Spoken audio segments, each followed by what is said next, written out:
The paper is not whole when it returns to the light. It is torn, darkened, softened by age, and shaped less like a grand revelation than like a surviving scrap from a much larger silence. In the old imperial rooms of Istanbul, among shelves and the dust of a vanished court, a fragment of painted skin lies waiting with the patience of things that have already outlived their makers. It does not announce itself with gold or jewels. It is smaller than a monument, quieter than a buried city, and in some ways more unsettling, because it carries an image of the world while the world is still being argued into shape. Coastlines curl across it in red and brown ink. Islands float in the Atlantic like rumours. Notes are written in Ottoman Turkish. Ships, rulers, mountains, animals, and compass lines crowd the surface.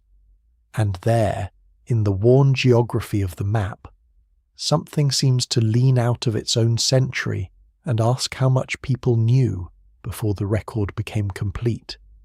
The setting is Topkapi Palace, once the seat of Ottoman sultans, built for power, ceremony, secrecy, and memory. By the early 20th century, the empire that filled its rooms with diplomats, manuscripts, weapons, and maps has already fallen.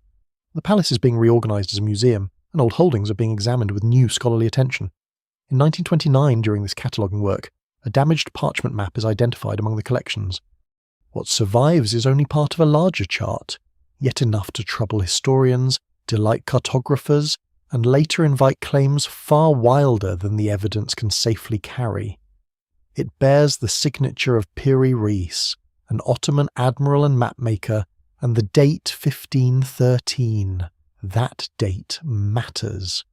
It places the chart only 2 decades after Columbus's first Atlantic voyage, and only a few years after Europeans begin to assemble a more coherent picture of the Americas.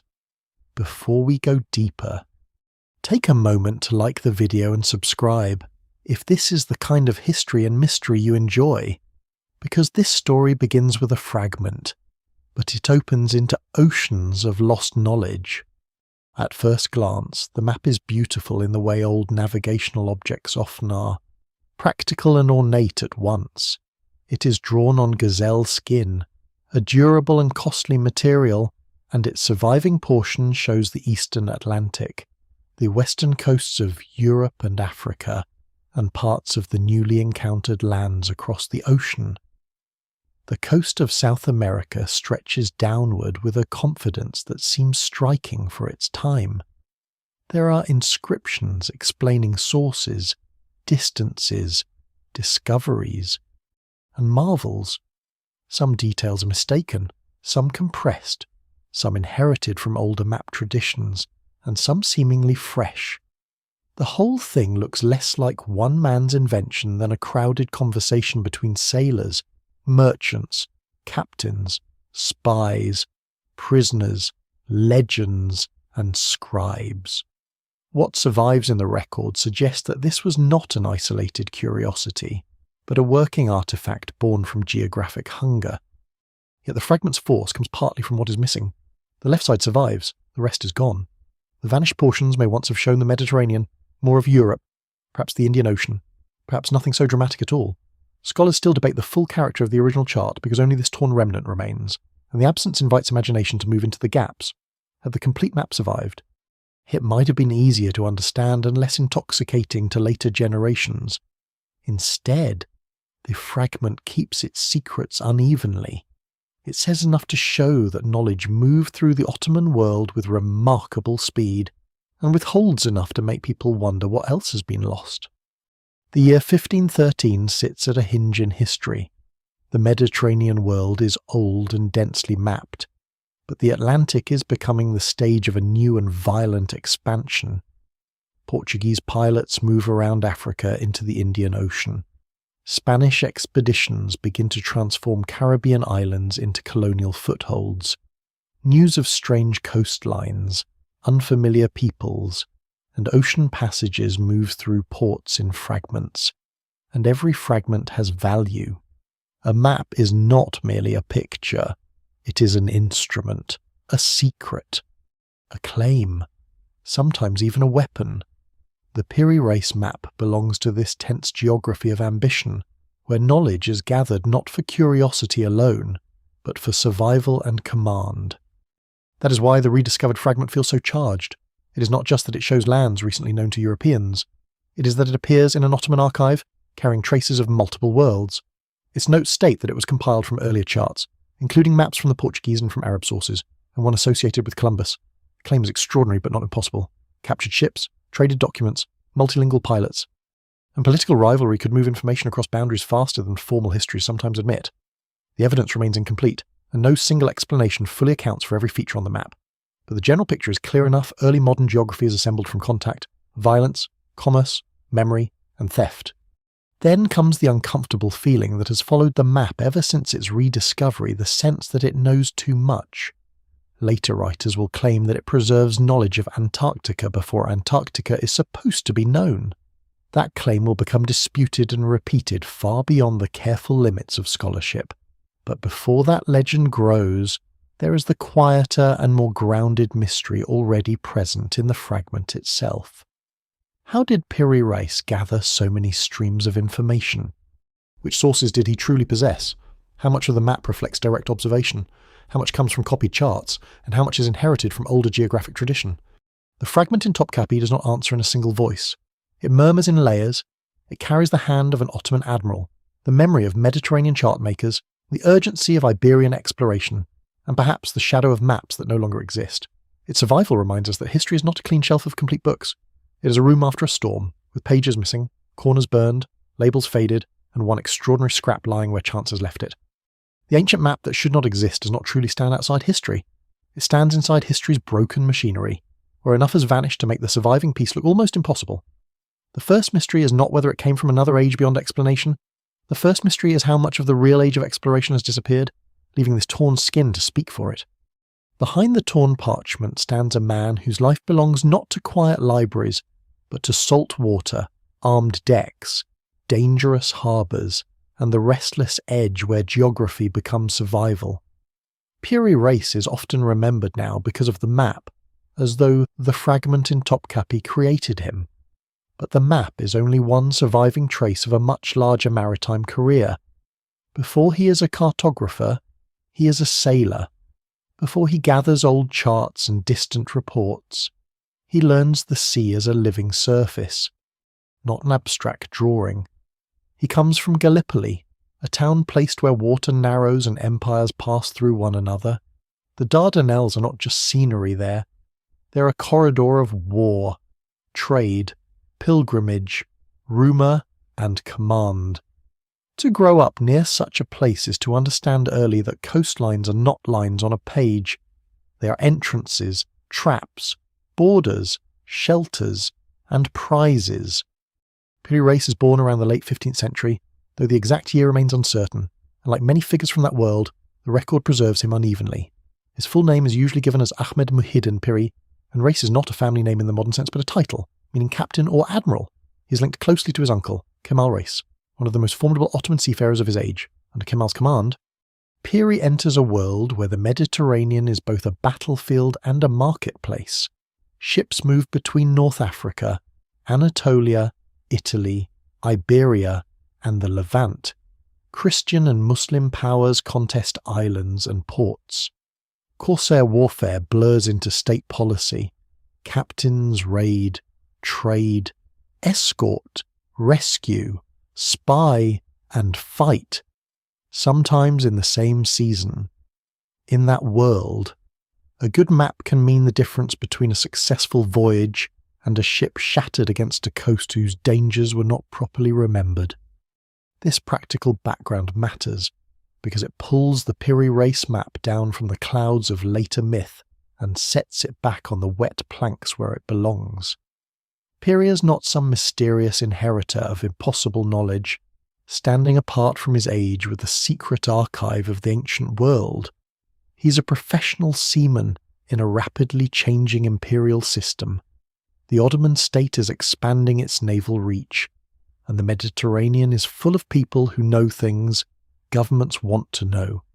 A captured pilot might know a harbour, A merchant might know where water can be found. A prisoner might have seen an island chain on a Portuguese chart. A refugee might carry news of Atlantic voyages. A ship's chest might contain sketches, route books, coastal notes, or fragments of a larger geographic puzzle. What survives in the record suggests that Piri Reis is exactly the kind of man who could collect such pieces, not because he's outside history, but because he is immersed in one of its most connected maritime worlds. The sea teaches differently than a court school. It teaches by repetition, fear, and consequence. It teaches the shape of winds, the smell of land before it appears, the colour of shallow water, the danger of reefs, the timing of currents, the difference between a safe anchorage and a fatal one. Medieval and early modern sailors often rely on accumulated experience more than theoretical precision. A coastline can be known intimately without being measured in a modern scientific way. A pilot may not know longitude, but he may know how many days a passage takes under certain winds, where the coast trends south, where islands rise, where storms gather, and where enemies wait. Piri's later work reflects this kind of knowledge, not pure speculation, not modern surveying, but a dense fabric of navigation, observation, copying, and memory. His career unfolds in the shadow of Ottoman naval ambition. By the late 15th and early 16th centuries, the empire is no longer only a land power pressing into the Balkans and the Middle East. It is increasingly a sea power, watching the Mediterranean, the Red Sea, and the routes toward the Indian Ocean. The Portuguese push around Africa and threaten older trade networks. The Spanish and Portuguese expand across the Atlantic, Venice, Genoa, Mamluk Egypt, North African powers, and local rulers all compete in shifting patterns of alliance and hostility. Piri Reis lives in a world where maps are intelligence. They do not sit innocently in studies. They move with war fleets, ambassadors, captured cargoes, and imperial plans. The man himself is not easy to see clearly. Later admiration can make him appear larger than life, while the surviving documents leave gaps that no careful historian can honestly fill. Scholars still debate details of his early life and the exact paths by which he obtained some of his sources. Yet his own writings reveal a disciplined maritime mind. His great navigational book, the Kitab-i-Bahriye, or Book of the Sea, is one of the richest Ottoman works of its kind. In it, Piri describes islands, harbours, currents, fortresses, shoals, and coastal approaches across the Mediterranean. It is not a fantasy text. It is a guide made by someone who understands that sailors need clarity. A beautiful map may impress a ruler, but a useful coastal description can save a crew. This is the lesser-known side of the famous map Piri Reis is not remembered by Ottoman history only because of one Atlantic chart. His larger achievement lies in gathering and organising maritime knowledge for a world that depends on ships. The Kitab-i-Bahriye includes hundreds of maps in some versions, with careful attention to ports and sailing conditions. It shows a mind trained to compile, compare, and explain. That makes the 1513 world map feel less like a miracle and more like an early expression of a lifelong habit. Piri collects what sailors know, he arranges it, he adapts it to Ottoman needs, he understands that the sea is too large for any one man's eyes, so he builds his vision from many witnesses. There is a certain irony in this. The feature that later makes the map seem impossible may be exactly what makes it historically believable. It is not the work of a lone genius drawing the world from imagination. It is a composite. It carries the fingerprints of lost charts, second-hand reports, copied coastlines, rumours corrected by experience, and errors preserved because they came from respected sources. Early map-making often advances this way, not in a straight line of discovery, but through accumulation.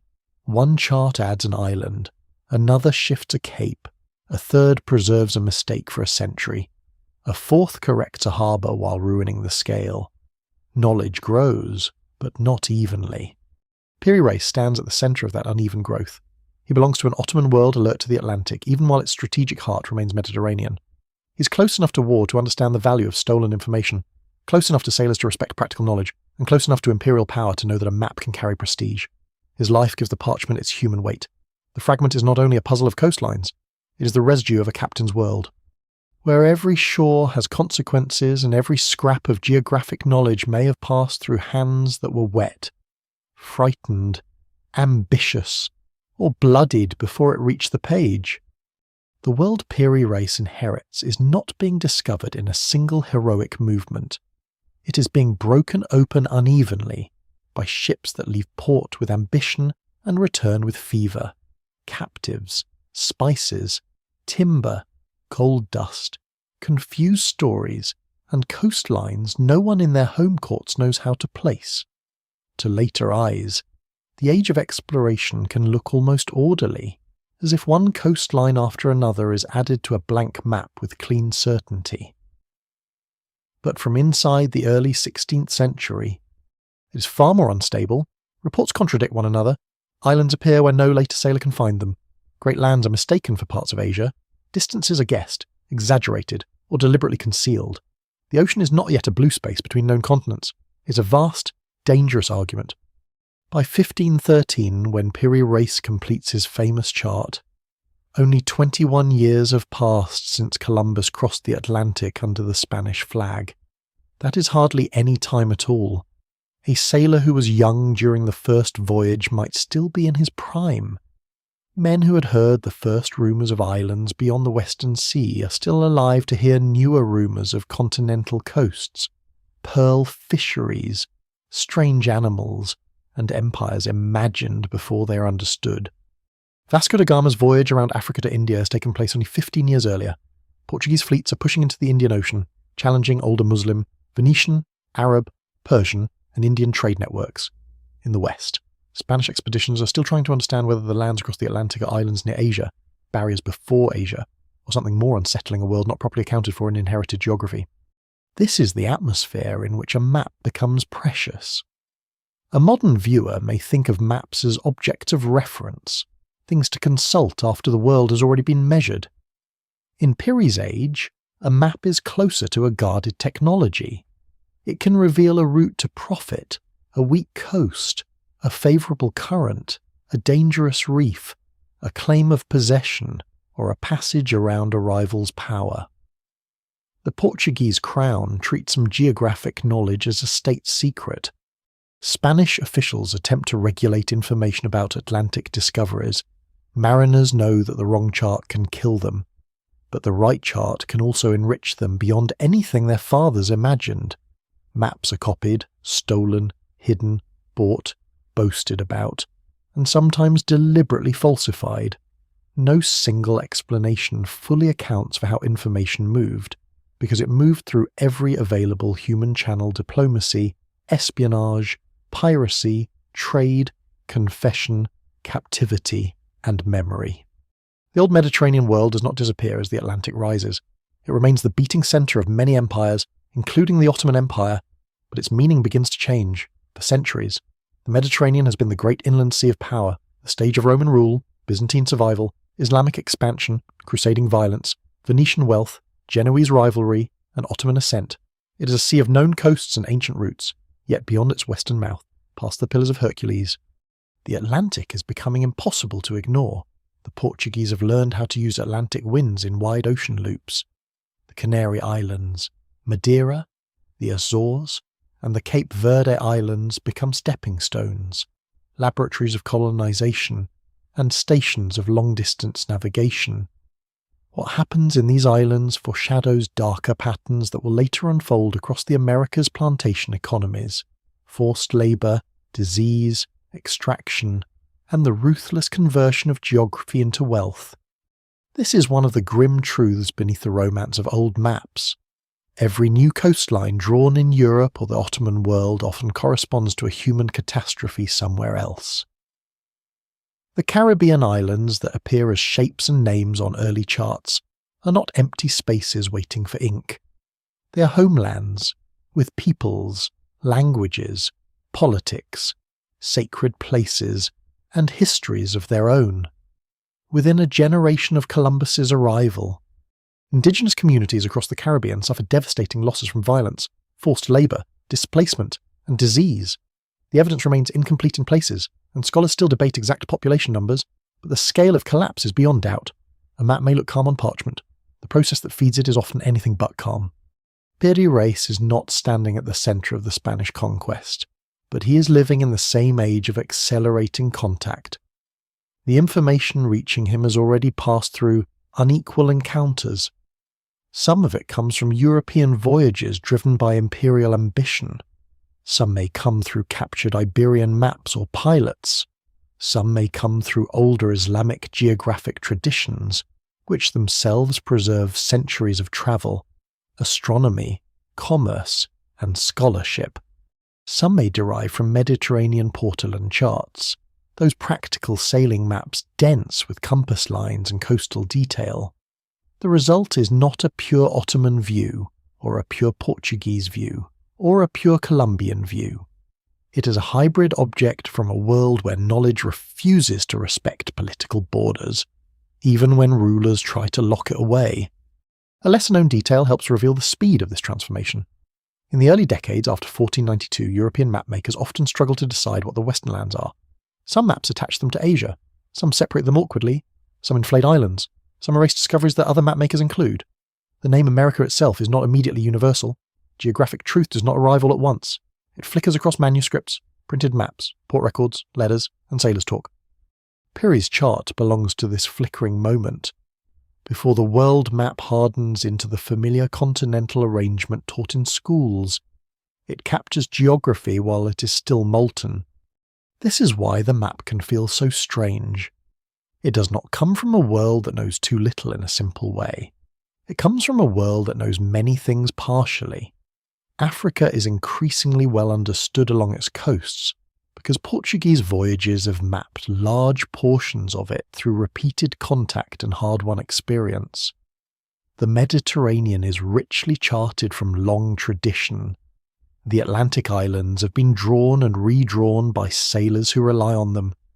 The Caribbean and South American coasts are entering the record quickly, but unevenly. Inland regions remain imagined. Distances stretch and shrink. Continents are guessed through fragments of shore. There is real knowledge here, but it is not modern knowledge. It is knowledge under pressure. For Piri Reis, this pressure creates opportunity. An Ottoman admiral who can present a chart of the wider world is doing more than displaying curiosity. He is showing that the Ottoman court is not blind to the oceanic revolution reshaping power beyond the Mediterranean. He is demonstrating access. He is showing that information gathered by Iberian rivals can be absorbed, translated, and repurposed. A map made in 1513 is not simply a picture of where land lies. It's a statement that the world is changing, and that the Ottomans intend to read that change before it overtakes them. The fragment survives as a witness to that unsettled hour. Its coastlines are not the clean borders of certainty, but the tense edges of an expanding mental world. It is drawn at a moment when old authorities still matter. New voyages are rewriting them, and no one yet knows how enormous the consequences will be. The parchment does not show a completed planet. It shows a planet becoming known through danger, ambition, error, and loss. That is the world being redrawn behind Piri's ink. Not a peaceful widening of horizons, but a struggle over who gets to see, who gets to sail, who gets to name, and who pays the price when a shoreline becomes visible to empire. The most revealing part of the Piri Reis map may not be the coastlines at all. It may be the notes written beside them, the small blocks of explanation that turn the parchment from a silent image into a confession of method. Piri Reis does not present the chart as a vision granted from nowhere. He says, in effect, that it is assembled, it is made from pieces. Some of those pieces come from older maps of the Mediterranean. Some come from Portuguese charts. Some come from Arab sources, and one, most famously, is said to come from a map associated with Columbus. The claim has attracted generations of fascination, partly because that Columbian source is now lost. We do not possess the chart Columbus used or drew in the same form Piri describes. We have only the Ottoman fragment telling us that such material, or something believed to be such material, once passed into other hands. That admission changes the entire nature of the mystery. The map is not asking us to imagine one impossible act of surveying. It is asking us to imagine a chain of transmission. A chart is copied in one port, seized in another, described by a prisoner, translated by a pilot, adapted by a mapmaker, and finally absorbed into a larger work. At every stage, knowledge can sharpen, blur, or mutate. A coastline observed by sailors can become more accurate in one copy and more distorted in another. An island can drift across the ocean because someone misjudges distance. A name can survive after the place it refers to has been misunderstood. What survives in the record suggests that early modern maps are not fixed statements. They are living documents, carrying both memory and contamination. The Portuguese contribution is especially important. By Pira's lifetime, Portuguese navigators have spent decades pushing south along the African coast, learning the winds, currents, capes, river mouths, anchorages, and hazards that lead around the continent toward the Indian Ocean. Their information is valuable precisely because it is practical. It is not geography imagined from classical texts. It is geography paid for with shipwrecks, scurvy, violence, negotiation, and repeated voyages. Portuguese charts are among the most guarded sources of oceanic intelligence in the early 16th century, though secrecy is never perfect.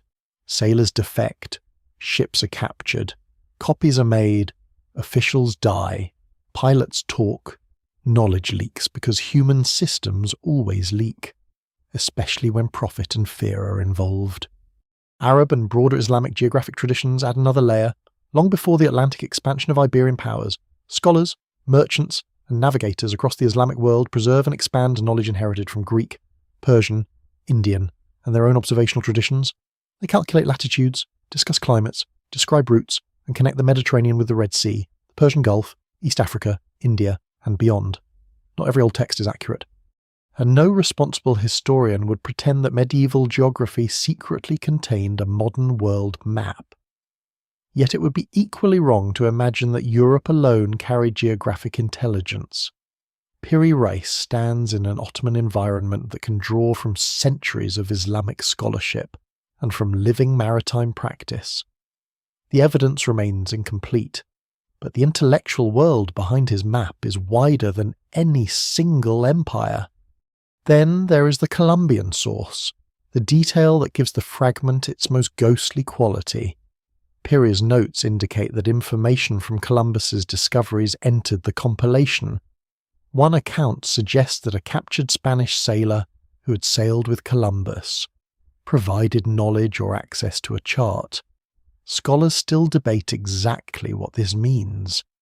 Was it truly a map made by Columbus himself? Was it a copy of a Spanish chart based on his voyages? Was it a report filtered through memory and interrogation?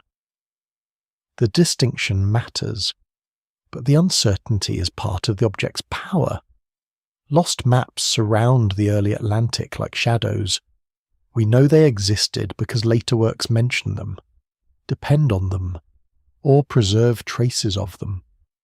But the physical objects themselves often vanish through wear, secrecy, war, shipwreck, and simple neglect.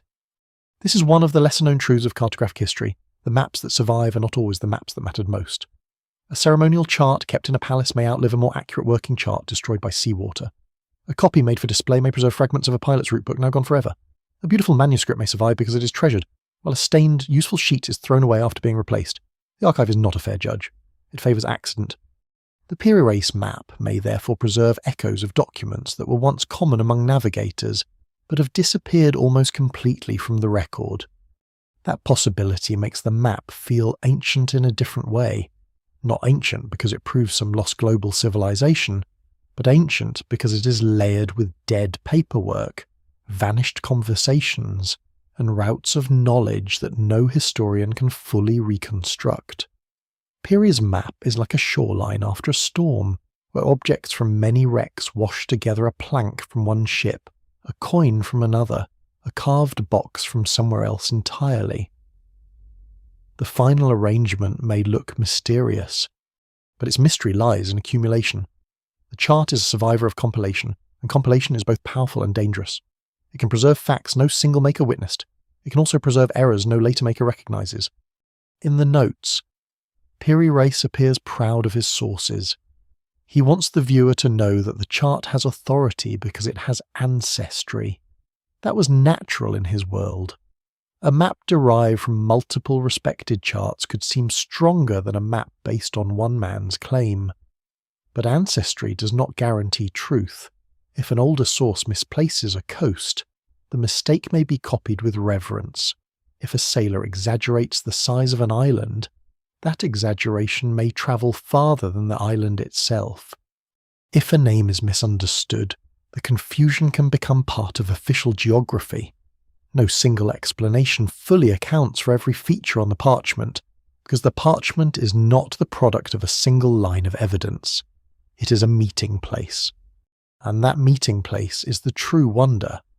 The Piri Reis map shows that by 1513 geographic information from the Atlantic has moved into Ottoman hands quickly enough to be redrawn, annotated, and presented within an imperial context. The world is not only being discovered by those who sail west or south under Iberian flags. It is being interpreted by those who watch them, fight them, trade with them, capture them, and study what they leave behind. The map's older knowledge is not a buried treasure from a forgotten super age. It is something more human, and perhaps more haunting, a web of partial truths passing from hand to hand, surviving just long enough for one torn fragment to remember them. What first draws many modern eyes to the Piri Reis map is not its decorative ships or its dense Ottoman notes, but the strange confidence of its Atlantic edge. The surviving fragment seems to reach across a world still new to European record-keeping and place unfamiliar shores into a recognizable pattern. Europe and Africa are there, already part of older cartographic memory. The Atlantic islands appear in clusters of strategic importance. Then, across the ocean, the lands associated with the Caribbean and South America begin to unfold. It is this Western geography, especially the long sweep of the South American coastline, that has disturbed, fascinated, and sometimes misled scholars and popular writers for nearly a century. To understand the shock, it is necessary to stand inside the year 1513 rather than look backward from modern certainty. South America is not yet a continent fully measured by European expeditions. Its eastern coast has been encountered in sections, touched by Portuguese and Spanish voyages reported through pilots, letters, and guarded charts. The Treaty of Tordesillas has already divided newly encountered lands between Spain and Portugal in a way that looks absurdly confident for powers still unsure of what they are dividing. Brazil has been sighted and claimed by Portugal, but the interior remains almost completely unknown to outsiders from across the Atlantic. Even the basic shape of the landmass is still forming in the minds of mapmakers, and yet Piri's chart appears to show a coastline stretching far to the south. With features that later viewers have tried to match against Brazil, Patagonia, or something even more controversial, the disturbance begins with recognition. Parts of the South American coast on the map seem close enough to reality to feel impressive. Capes, river mouths, and coastal trends appear with a degree of information that suggests access to recent Iberian sources. This is not magic. Portuguese navigators had strong reasons to map the Atlantic side of South America, and the circulation of such knowledge, though restricted, was never sealed. Still, the map's presence in an Ottoman context gives the information a sharper edge. It shows that news of the Western Ocean did not remain locked inside Lisbon or Seville. It crossed political and religious frontiers. It entered the hands of an admiral whose empire did not sail to Brazil in the same direct colonial pattern, but whose intelligence networks were wide enough to collect the shape of distant shores. The coastline is not simply accurate, however, it is also warped. That combination is what makes it so compelling. On one hand, there are genuine correspondences with known geography. On the other, the shapes are stretched, rotated, compressed, and confused in ways that resist any easy claim of modern precision. Early maps often preserve useful coastal sequence while damaging scale and orientation. A sailor might know that one cape follows another, that a river lies beyond a dangerous shoal, that a coast trends south before bending west. But converting that practical knowledge into a continuous world map is another matter entirely. Without reliable longitude, without standardized projections, without complete surveying, the act of joining coastlines together becomes a kind of educated negotiation. The evidence remains incomplete, and every neat modern overlay risks pretending the parchment is more exact than it is. One lesser-known detail is that the map includes not only geography, but marvels and inherited assumptions. Early world maps do not separate observation, report, rumour, and tradition as cleanly as modern readers expect. They can place real islands beside doubtful ones, known coasts beside imagined extensions, and practical sailing information beside decorative or symbolic elements. This does not make them useless. It makes them historical. They show how people thought with the information available to them. On the Piri Reis map, the Atlantic is not an empty scientific grid. It is filled with ships, animals, rulers, annotations, and signs of human meaning. The coastline that seems so factual at first glance exists within a visual culture that accepts mixture. The most famous problem lies at the lower end of the surviving western landmass. The coast turns and extends in a way that later interpreters found unusual. Some saw in it an early rendering of South America bending eastward. Others believed the shape was too strange to be explained that way. Over time, this strangeness became the doorway through which more dramatic claims entered. But before reaching those claims, it is worth dwelling on the simpler puzzle. If the lower coastline represents South America, why is it distorted so strongly? If it includes misunderstood reports of southern lands, where did those reports come from? If it is partly copied from a Portuguese chart, what did that lost source look like? Scholars still debate details of the map's construction, but most agree that the answer lies in compilation rather than impossibility. Compilation can create ghosts. Imagine several charts lying before a mapmaker, each drawn at a different scale, each focused on a different region, each carrying its own errors. One chart shows the Atlantic islands well, another contains a newly reported Brazilian coast, another preserves older ideas about Asia or legendary islands, another gives Africa with strong coastal detail. The compiler tries to fit these together on one parchment. Where the sources overlap, he chooses. Where they conflict, he adapts. Where a coastline extends beyond firm knowledge, he may continue it using inference, inherited shape, or a source already distorted before it reaches him. The resulting map may look as though it contains one great secret, when in fact it contains many small decisions made under pressure. This is why the Piri Reis coastline is more historically interesting than a perfect map would be. A perfect map from 1513 would be nearly impossible to explain. A flawed but informed map is exactly what one might expect from a skilled compiler living in an age of rapid maritime intelligence. Its errors are not embarrassments to be brushed aside. They are clues. They reveal how knowledge travelled, how it broke, how it was repaired badly or brilliantly, and how map makers tried to impose order on reports arriving faster than certainty. The disturbed coastline, then, does not need to be treated as a miracle to remain mysterious. It shows a world in the middle of becoming knowable, and that middle stage is often stranger than ignorance. Complete ignorance leaves blank space. Complete knowledge leaves measured form. The Piri Reis map lives between those states. It remembers enough to astonish, misplaces enough to confuse, and survives poorly enough to invite every generation to redraw its meaning. The coastline does not prove that someone mapped the entire globe in a forgotten ancient age, but it does prove that by 1513, fragments of Atlantic knowledge had travelled farther, faster, and more unpredictably than a simple story of discovery would suggest. That is the unsettling part, not that the map stands outside history, but that history itself was more connected, more secretive, and more unstable than the clean maps in our own books allow us to imagine. The legend that eventually grows around the Piri Reis map does not begin in 1513. It begins much later, in a world already transformed by polar exploration, aerial surveying, modern cartography, and a deep appetite for mysteries that seem to puncture the official record. For centuries, the fragment rests largely unknown outside specialist circles.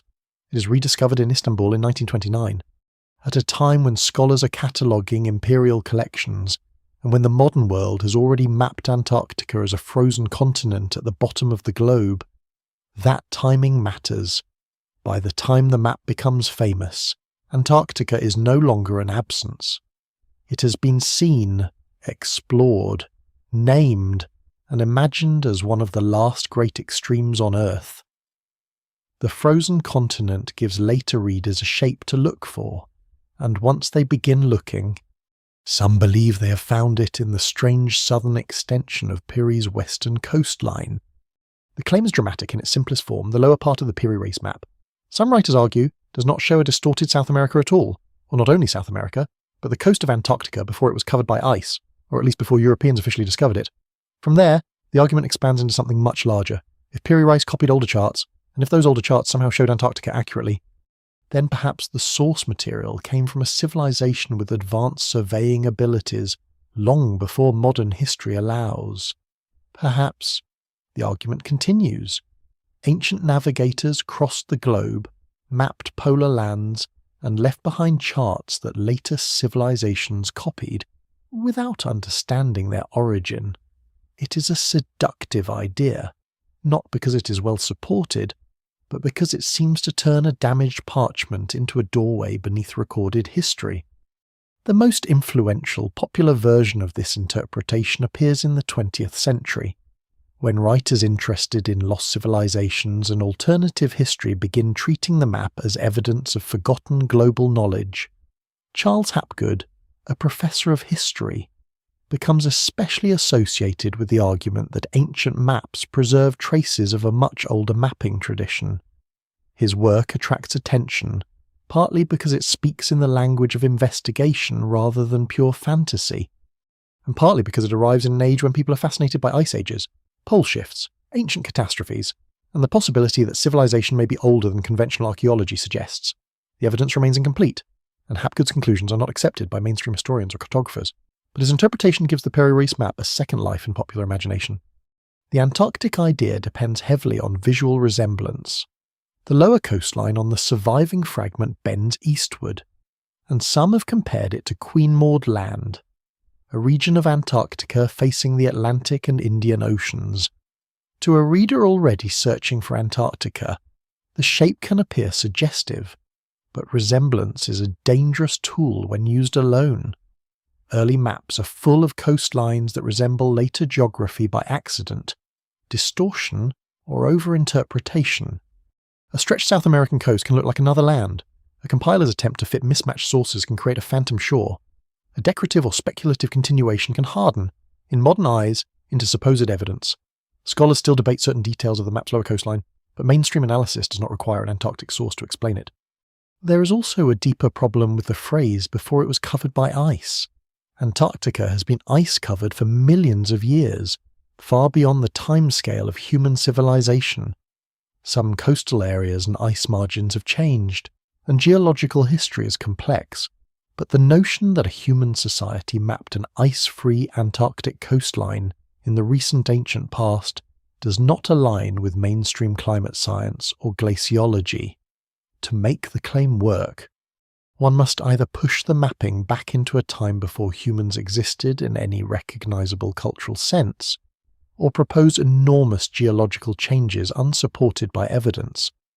No single explanation fully accounts for why the idea became so persistent, but its persistence owes more to the emotional power of hidden history narratives than to the physical record. And yet, the legend did not attach itself to the map by pure accident. The Peary Rice chart does contain features that feel strange when viewed without context.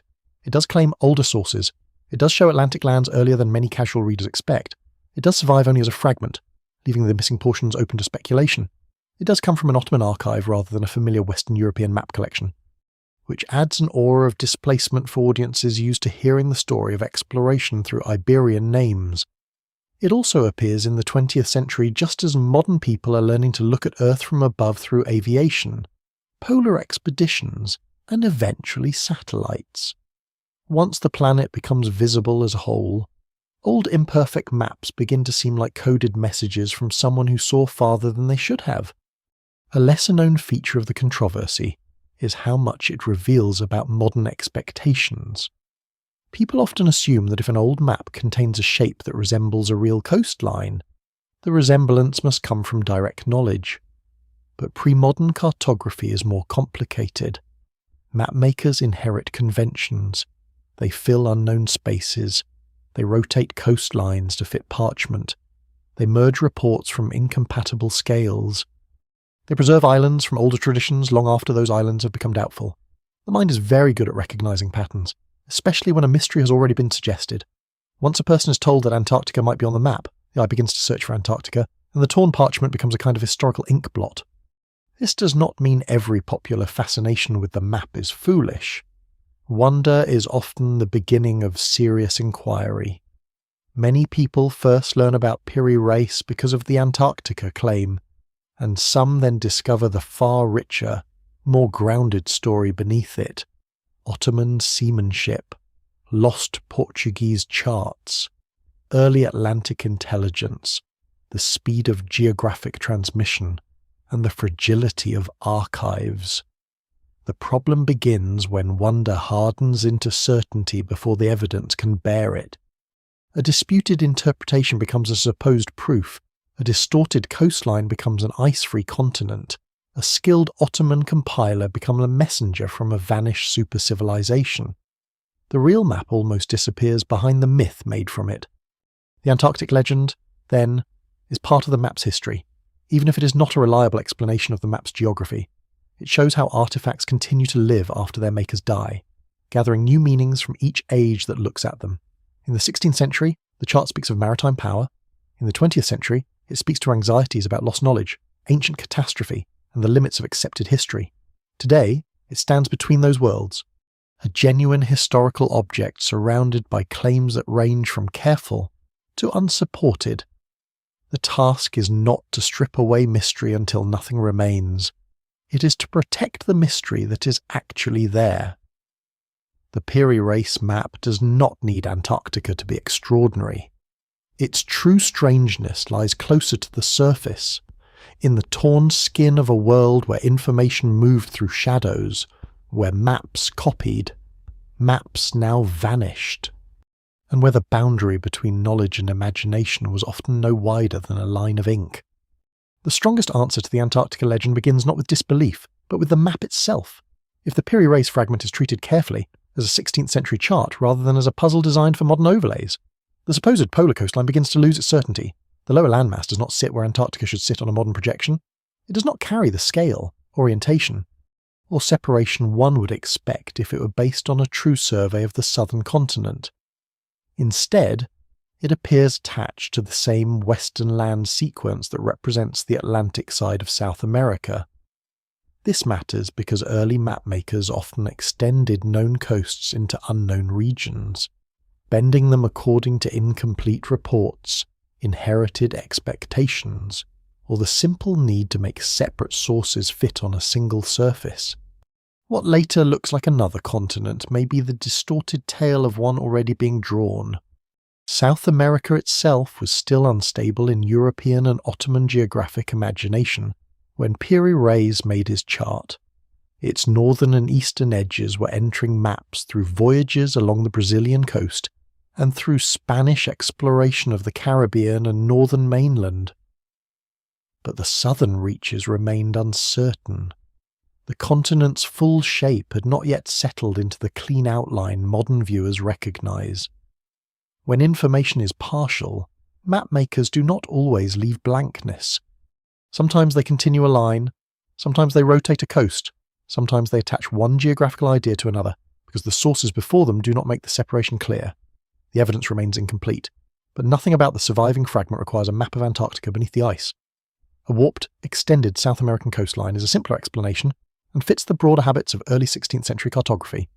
One of the key problems lies in projection. Modern people are trained by schoolroom maps, satellite images, and digital globes to assume that coastlines can be compared directly if one simply places them side by side. But the Piri Reis map is not built on modern mathematical projection in the way a contemporary world map is. It belongs to a tradition influenced by Portolan charting, where compass networks and coastal relationships are more important than global geometric consistency. A coastline may be useful for navigation and still be wrong when forced into a modern grid. If one stretches, rotates, or rescales a section enough, it can be made to resemble many things. This is not because the old map is secretly precise, but because shapes under distortion are surprisingly suggestive. A bent coast can become an Antarctic shore if the viewer wants Antarctica strongly enough. the same caution applies to claims of hidden accuracy. Some arguments for the Antarctica interpretation rely on matching selected points from the map with selected points on modern geography, while ignoring mismatches elsewhere. This is a dangerous method. Any old map with irregular coastlines contains curves, bays, and capes that can be compared creatively to modern outlines. The more freedom one allows in rotating, stretching, and choosing which features count, the easier it becomes to find a resemblance. But serious historical analysis has to ask how the entire map behaves, not only the parts that support a dramatic claim. When the Peary race fragment is considered as a whole, its errors are not random hints of ancient precision. They are the expected errors of a compiler joining sources from a turbulent age of exploration. Ice adds another obstacle. Antarctica was not a recently green continent waiting in human memory. Its ice sheets are immensely old, shaped by geological and climatic processes that reach far deeper into time than agriculture, cities, writing, or seafaring civilization. Coastlines beneath ice can be studied today through radar, seismic work, satellite data, and geophysical modelling, but such knowledge depends on modern instruments. The claim that a pre-modern source recorded an ice-free Antarctic coast is not a small adjustment to history. It requires a chain of assumptions for which the supporting evidence does not exist. Scholars still debate many details of ancient navigation and early modern map transmission. But the mainstream rejection of the Antarctic reading is not a refusal of wonder. It is a response to scale, context, and the physical history of ice. There is, however, a subtler reason the legend survives. The map invites the eye to complete what is missing. Its torn edges, dense inscriptions, and strange lower coastline create a perfect environment for projection. Human beings are pattern-making animals. They see animals in clouds, faces in stone, rivers in cracked paint, and familiar continents in damaged parchment. This is not stupidity. It is one of the mind's strengths, turned sideways. Pattern recognition allows sailors to identify a coastline through fog, and archaeologists to notice a buried wall in a scatter of stones. But it can also create certainty where only resemblance exists. The Peary Rays map sits at precisely that border between clue and illusion. A lesser-known but important point is that mapmakers in Peary's age did not always treat unknown southern lands neutrally. Long before Antarctica was observed by modern explorers, some geographic traditions imagine large southern lands for reasons of symmetry and inherited theory. Classical and medieval ideas sometimes proposed that land in the south might balance land in the north. These imagined lands were not Antarctica in the modern sense, and they were not based on direct polar survey. But they show that early maps could include southern extensions for intellectual reasons as well as observational ones. A strange coast at the bottom of a map may therefore arise from a mixture of partial South American knowledge, inherited geographic expectation, and the compiler's attempt to reconcile sources. No single explanation fully accounts for every curve of the parchment, but the range of ordinary historical mechanisms is already wide enough. The real lesson is not that the map is worthless because it is wrong. On the contrary, its wrongness is one of its most valuable features. A perfectly accurate map can hide the process that made it. A flawed map exposes the seams. The Peary race fragment shows where information was strong, where it was borrowed, where it became uncertain, and where imagination or convention helped carry a line beyond secure knowledge. It is a record of thinking under pressure. It shows a world trying to draw itself before the evidence had caught up with ambition. When the Antarctic illusion is set aside, the map does not shrink. It becomes more human. It no longer requires a vanished technological civilization to explain it, but it does require a world of sailors, captives, imperial rivalries, lost documents, and fragile transmissions. The lower coastline is not a window into an ice-free pole. It is more likely a scar left by the difficulties of mapping South America at the edge of knowledge. That scar is compelling because it preserves uncertainty honestly, even if later readers have not always treated it that way.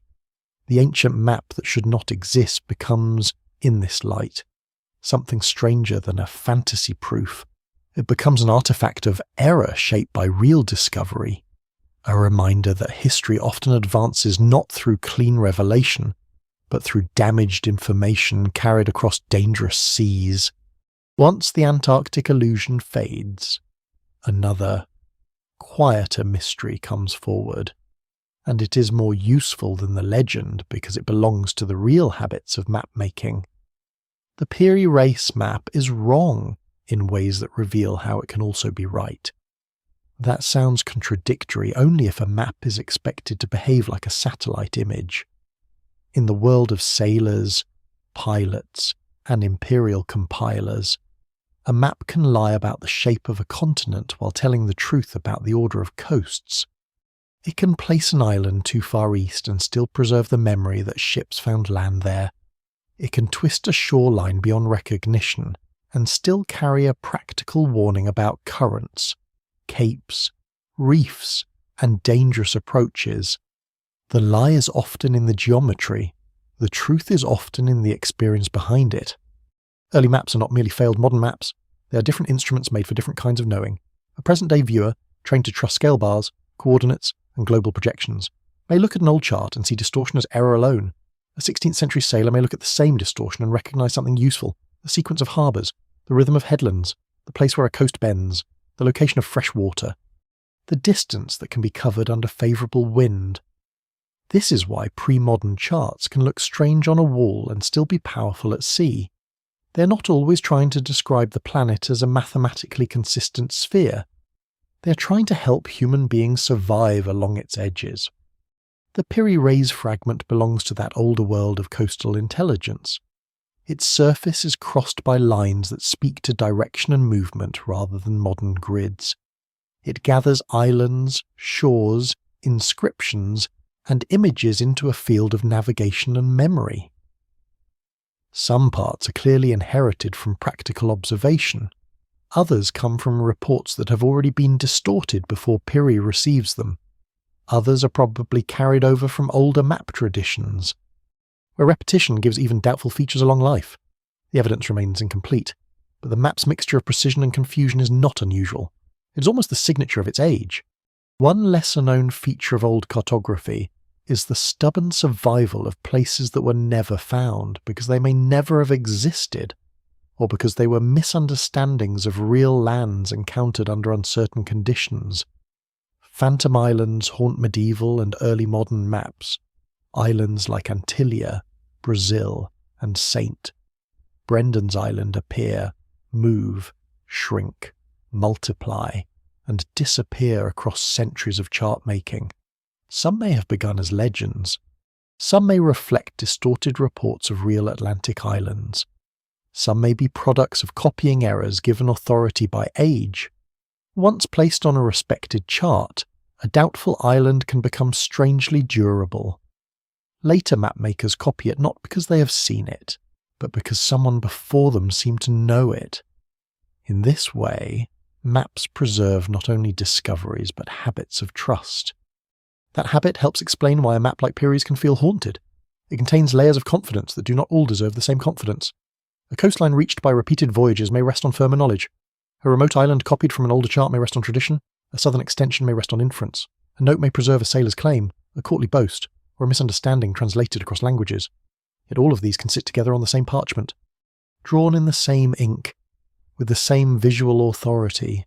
The map does not tell the viewer which parts are certain and which parts are fragile. It leaves later generations to untangle them. This is one reason old maps lie truthfully.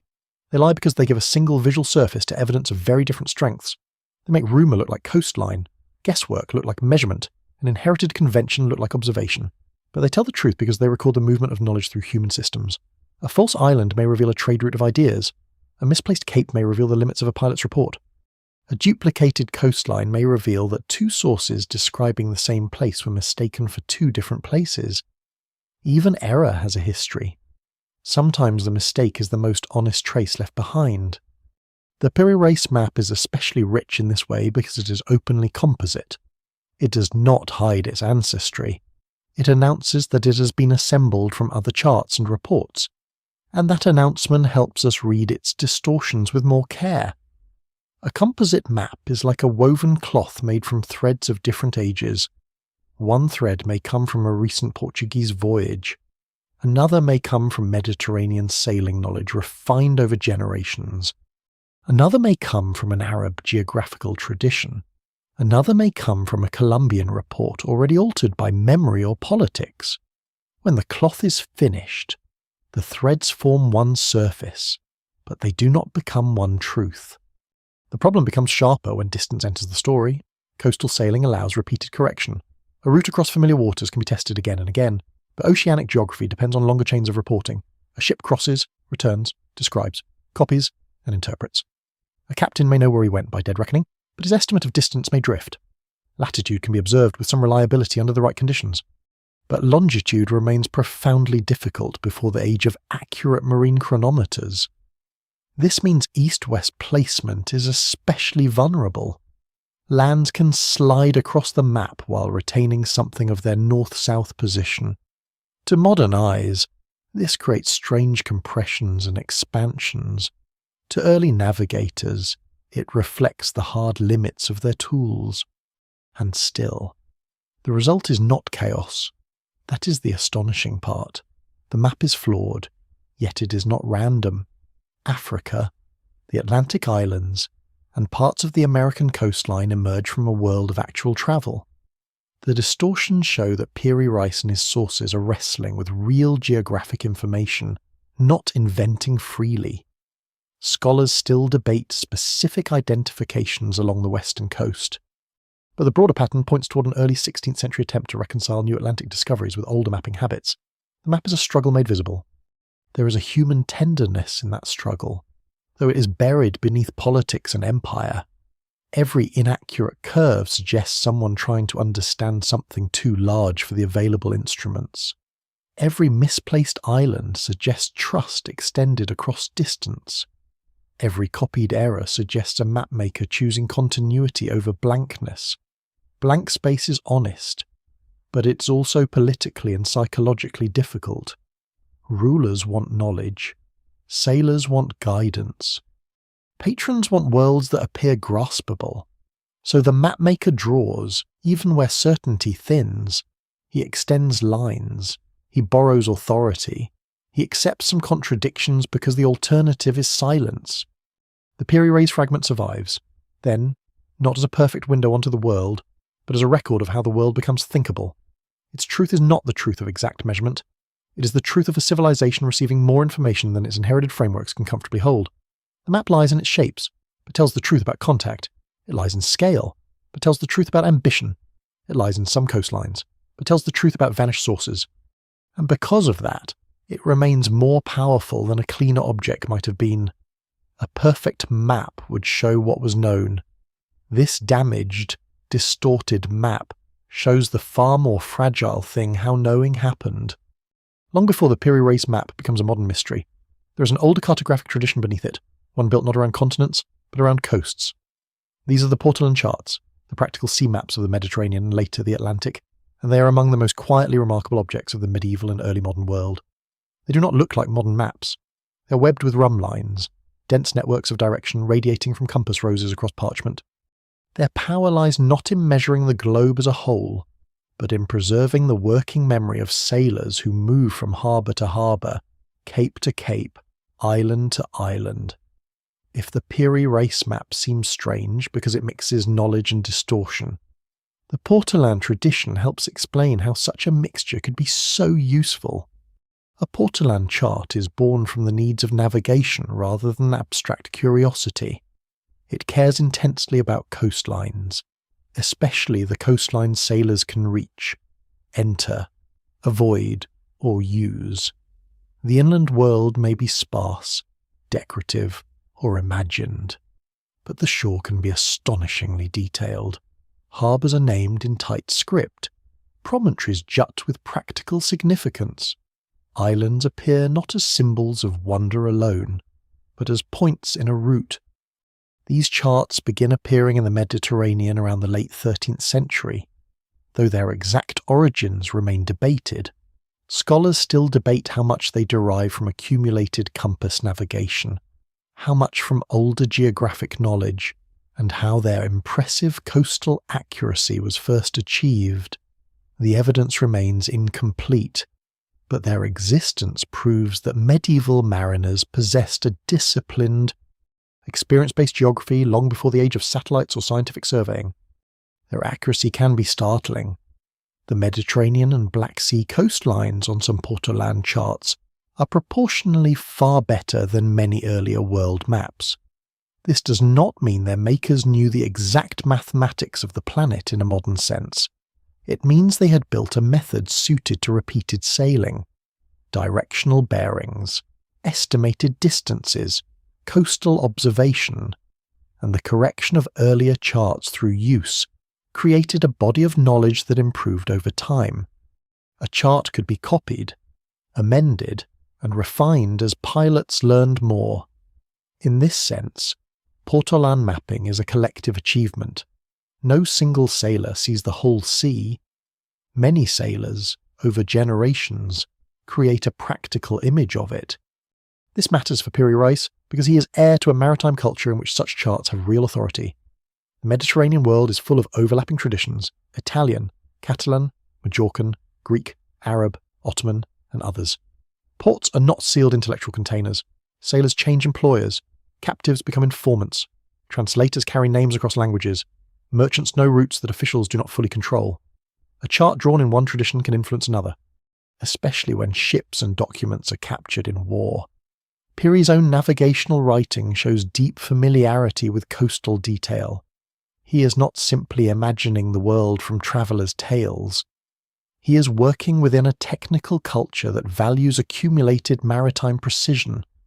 A lesser-known strength of Portolan charts is also one of their limitations. They are strongest where sailing is repetitive. The Mediterranean rewards repetition. Ships travel the same routes for trade, war, pilgrimage, and diplomacy. Errors can be noticed and corrected. A harbour misplaced too badly will betray itself. A reef omitted from a route may become remembered through disaster. Over time, practical pressure improves the map. But when this coastal method expands into the Atlantic, the situation changes.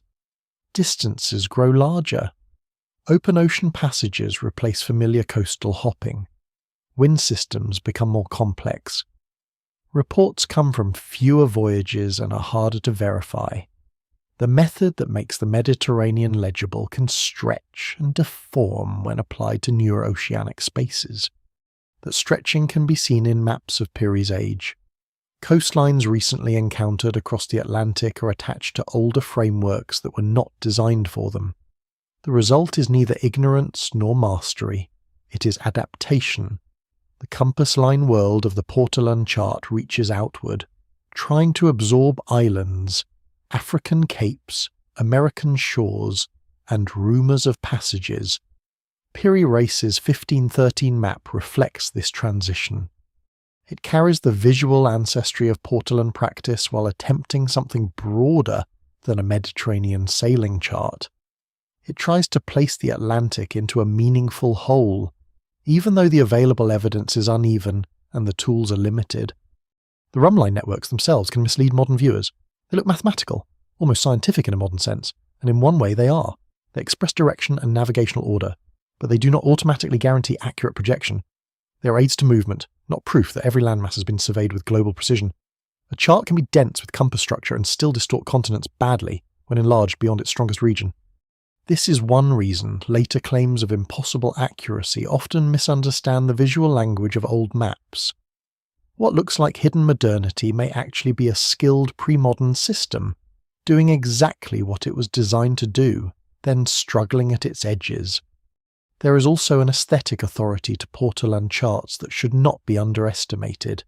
They are beautiful, often richly coloured, filled with flags, city symbols, rulers, animals, and decorative elements. Their beauty can make uncertainty look settled. A coastline drawn with a confident hand feels more certain than a blank space, even when the knowledge behind it is thin. Piri's map shares that authority. Its images and inscriptions do not merely decorate the geography. They frame it as knowable, possessed, and intelligible. For an imperial audience, this matters.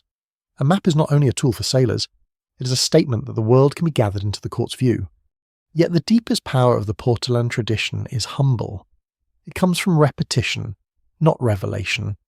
It comes from captains remembering where storms broke their masts, pilots noting where a headland appeared after dawn, crews learning the safe side of an island, and mapmakers deciding which reports deserve ink. It is a technology of accumulated risk. Every clean coastal line hides a history of uncertainty and sometimes of death. The Piri Reis map inherits that history. Its Atlantic spaces may be more distorted than its Mediterranean ancestry, but its method belongs to the same human effort to turn dangerous water into remembered path. By seeing the map through portolan eyes, its mystery changes shape. It no longer appears as an impossible artifact dropped into 1513 from some lost age of perfect surveyors. It appears as the ambitious extension of a real and sophisticated maritime tradition into a newly destabilised world. The map's secrets are not lessened by this. They become more textured. The fragment carries old Mediterranean habits into the Atlantic, blends them with Portuguese and Colombian information, and exposes the strain of making new oceans fit old techniques. That is why it continues to feel alive. It is a chart caught in transition, with one foot in the intimate sea of medieval sailors and the other reaching toward the vast, violent oceanic age that is beginning to redraw the planet. Behind the most famous line in Piri Reis's notes lies a deeper absence, the missing maps of Columbus. They are among the ghosts of early Atlantic history, not because no one ever made them, but because the maps that mattered most were handled, copied, guarded, revised, damaged, and lost in the ordinary violence of use. Columbus did not sail west into a mental emptiness. He carried ideas, calculations, assumptions, and likely charts that shaped what he expected to find. Some of those ideas were wrong in enormous ways. He underestimated the size of the Earth, overestimated the eastward reach of Asia, and believed the ocean between Europe and the Indies was far narrower than it is. Yet wrong ideas can still move ships. In 1492 they moved 3 ships across the Atlantic and into a world their commander misunderstood, almost from the moment land appeared. What Columbus carried in exact physical form remains uncertain. The evidence remains incomplete, and no surviving chart can be identified beyond doubt as the map he used on the first voyage. But historians can reconstruct the intellectual weather around him. He knew the geography of classical authorities, especially the inherited prestige of Ptolemy. He was influenced by reports and calculations that made Asia seem reachable by sailing west. The Florentine scholar Paolo dal Pozzo Toscanelli is often associated with a westward route proposal, though scholars still debate the details of Columbus's access to his ideas and how directly they shaped the voyage. There were also portolan charts, Atlantic island traditions, Portuguese experience, mariners' rumours, and the practical knowledge of winds gathered by sailors moving through Madeira, the Canaries, and the wider Atlantic. Columbus's ocean was not blank. It was crowded with expectation. That expectation explains one of the strangest things about the early voyages. Columbus keeps fitting what he sees into what he already believes. Islands become islands near Asia. Cuba may be a mainland of the Indies. The Caribbean becomes an outer edge of a known world rather than evidence of an unknown one. This is not simple foolishness. It is the power of a mental map. People do not encounter new landscapes with empty minds. They bring frameworks, and those frameworks resist collapse. A sailor can see unfamiliar trees, unfamiliar people, unfamiliar coastlines, and still force them into inherited geography because the alternative is too large to grasp at once. What survives in the record suggests that the first European mapping of the Americas is not a clean act of recognition. It is a long confusion slowly corrected by repeated contact. The maps that emerged from Columbus's voyages would have been precious immediately. Royal officials wanted to know what had been found. Rivals wanted to know what Spain had gained. Pilots wanted usable routes. Investors wanted promise. The Crown wanted claims that could stand against Portugal. In that atmosphere, charts are not neutral records. They're instruments of possession and secrecy. Some are official, some are provisional, some are copied from pilots' notes. Some are adjusted to support political arguments. The most important may have circulated in restricted circles, and then vanished because their value was practical rather than archival. A map used at sea can be worn out. A map superseded by newer information can be discarded. A map dangerous to policy can be hidden until it disappears. One surviving object shows how quickly geographic knowledge begins to change after Columbus, even if it does not solve the mystery of Piri's source. The map of Juan de la Cosa, drawn around 1500, is often described as the earliest surviving map to show parts of the Americas. De la Cosa had sailed with Columbus, and his chart reveals a world in transition, the Old World recognizable, the New World emerging, the Caribbean and Northern South America entering European cartographic form, yet still surrounded by uncertainty. Its survival is almost miraculous when measured against the number of charts that must have existed and disappeared. It reminds us that Peary's claimed Columbian source need not have been a legendary master map. It may have belonged to a whole family of early Atlantic charts, most of which are now gone. A lesser-known problem is that early reports could travel separately from the maps they influenced. A captured sailor might describe a coastline from memory. A pilot book might list distances and bearings without a full drawing. A royal chart might be copied partially by someone who did not understand every notation. A name could travel without its exact location, then be placed by guesswork. If Piri Reis or one of his informants had access to material connected to Columbus, that material may already have been several steps removed from the original voyage. Scholars still debate the chain, but the general mechanism is plausible. The Atlantic was new to imperial record keepers, not to movement itself, and information crossed boundaries whenever ships, prisoners, and papers crossed them. This is where the vanished sources become more important than any single lost document. Columbus's maps, if we could see them, might disappoint those seeking impossible precision. They likely would reveal error, compression, inherited Asian geography, islands inflated by hope, and coastlines only partly understood. Yet they would also be priceless because they would show the first stage of a mental revolution, before the participants knew it was a revolution. They would show the Americas entering the map not as continents, but as fragments mistaken for something else. They would show knowledge before certainty, discovery before comprehension. Piri Reis inherits that unstable moment. His map does not merely copy Columbus in any simple way, it absorbs a Columbian trace into a wider compilation, placing it beside Portuguese, Arab, and Mediterranean materials. By the time the information reaches his parchment, it has already been processed through fear, ambition, secrecy, and translation. That is why the missing Columbus material matters so deeply. It is not a missing key that would unlock every mystery at once. It is one vanished layer among many. The Piri Reis map is haunted by it because the note preserves the name while the object itself is gone. And so, the story of Columbus's vanished sources changes the way the fragment is seen.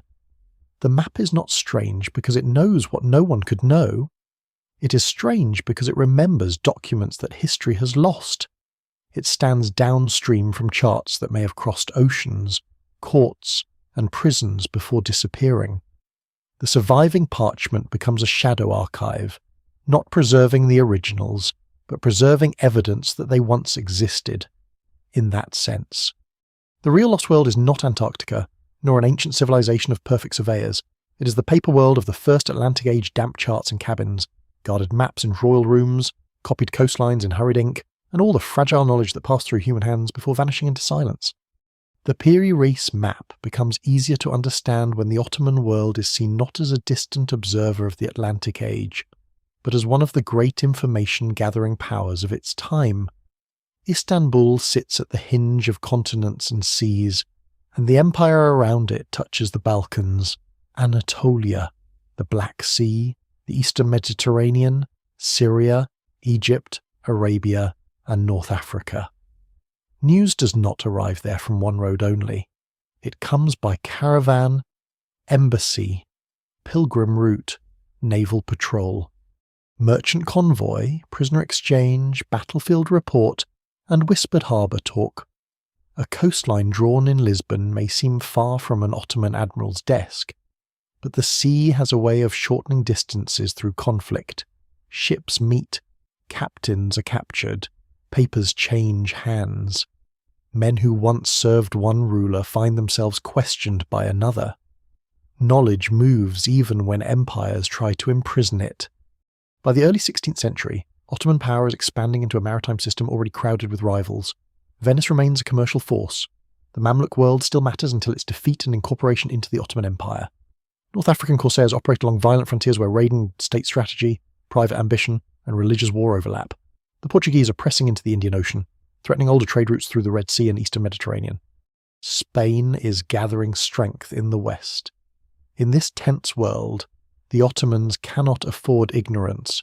A ruler who doesn't know where enemies sail, where spices move, where naval bases rise, or where new wealth is being extracted is already losing ground. The map is therefore part of a broader habit of watching the sea. Piri Reis belongs to that habit. His career among sailors and commanders gives him access to the rough intelligence of the maritime world. Not all of it comes neatly written. Some comes from captured charts. Some comes from pilots who know winds and distances but cannot draw beautifully. Some comes from merchants who repeat rumours because rumour may contain profit. Some comes from Christian sailors taken in war, or Muslim sailors who have seen Iberian ships at close range, or Jews, Greeks, Arabs, Italians, and others whose lives cross imperial boundaries more easily than official histories sometimes admit. The evidence remains incomplete, but it is clear that Ottoman ports are not isolated from the Atlantic Revolution. They are listening. This listening does not mean the Ottomans immediately turn westward across the ocean. Their strategic geography is different. The empire's central concerns lie in the Mediterranean, the Balkans, the eastern frontiers, the Red Sea, and later the Indian Ocean struggle against Portugal. But knowing about the Atlantic still matters because Atlantic expansion changes the balance of the older world. Portuguese entry into the Indian Ocean threatens the spice trade that has long fed wealth through Muslim and Mediterranean networks. Spanish expansion in the west strengthens Habsburg power, which becomes a major Ottoman rival in Europe and the Mediterranean. Distant coastlines can therefore have local consequences. A new route around Africa can affect prices in Cairo. A Caribbean silver stream can finance wars in Europe. A Portuguese fortress in India can trouble merchants in the Red Sea. Geography is never merely geography once empires begin to move through it. A lesser-known detail in this story is how multilingual and mobile the maritime world really is. Modern maps often colour empires in clean blocks, as though people inside them remain neatly contained. Ports tell a different story. In places like Alexandria, Istanbul, Gallipoli, Tunis, Algiers, Ragusa, and Venice, information crosses through translators, renegades, slaves, diplomats, and merchants. A sailor may know several languages badly but usefully. A captive may reveal details under pressure or trade knowledge for survival. A chart may be unreadable to one man but valuable once place names are interpreted. A coastline may arrive not as a polished map, but as a list of bearings, a memory of islands, or an argument over distances. Pyrrha's skill lies not only in drawing, but in selecting from this noisy human current. The Ottoman court also understands the symbolic value of knowledge. A map presented to power is a statement that the world beyond the immediate frontier is visible. It tells a ruler that rivals are being watched and that distant transformations are not beyond imperial awareness. When Piri Reis produces a world map in 1513, he is not simply satisfying curiosity about strange western lands. He is showing that the Ottoman maritime mind can gather, compare, and possess information from beyond its own regular sailing routes. The parchment becomes a kind of intelligence report made beautiful enough for elite attention. Yet this intelligence is never pure. It carries the conditions of its capture. A Portuguese chart seized in war may be outdated. A Spanish sailor may misunderstand what he saw or reshape his testimony to please captors. A merchant may exaggerate to raise his own importance. A mapmaker may trust an old authority too much because the old authority has prestige. Scholars still debate the exact path by which Piri gained his Atlantic material. And no single explanation fully accounts for every feature. But uncertainty here does not weaken the historical picture, it strengthens it. Because real intelligence networks are always messy. They do not deliver truth in sealed containers. They deliver fragments, and people in power must decide which fragments to believe. This is what makes the Piri Reis map so valuable as an Ottoman object. It shows a civilization taking in the shock of oceanic expansion through its own channels. The familiar story of the age often places Portugal and Spain at the centre. With the rest of the world waiting to be reached, the map quietly refuses that simplicity.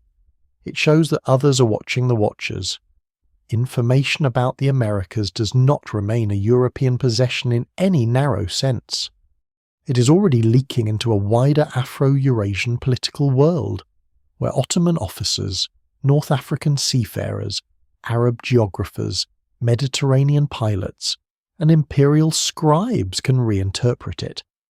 The map's Atlantic coastlines therefore become part of an Ottoman gaze, not because Ottoman ships have surveyed all of them, but because Ottoman power has learned to gather what others know. That is a different kind of reach, and in some ways a more subtle one. Empires expand not only by sending armies and fleets, they expand mentally by absorbing reports, translating names, storing charts, and making distant places available to strategy. Piri Reis's map is one surviving page of that mental expansion. It captures the moment when the Atlantic, still raw with conquest and confusion, enters the archive of a palace overlooking the Bosporus. There, between Europe and Asia, a torn fragment remembers that the world was never redrawn by one civilization alone. It was watched, stolen, copied, misunderstood, and reimagined by many eyes at once. A map in Piri Reis's world is never innocent. It may be beautiful, it may be learned, it may carry the patient labour of sailors and scribes, but it also belongs to power. To draw a coast is to make it available to ambition. To name an island is to pull it into a political imagination. To place distant shores before a ruler is to suggest that they can be known, approached, traded with, raided, defended, or claimed. The Piri Reis map survives today as an object of mystery. But in 1513 it is also an object of statecraft. Its parchment surface gathers geography into authority. It turns rumour into intelligence, intelligence into prestige, and prestige into a quiet declaration the Ottoman court can see beyond its own horizons. The early 16th century is an age in which empires understand that maps have consequences. The Portuguese do not push down the African coast simply to decorate charts. They seek routes, markets, fortresses, and control over trade. The Spanish do not collect reports from the Caribbean merely to satisfy curiosity. They need claims, boundaries, passages, and proof of possession. Venice, long skilled in maritime commerce, understands the value of knowing ports and sea lane. The Ottomans, expanding across old Byzantine, Islamic and Mediterranean spaces, understand it as well.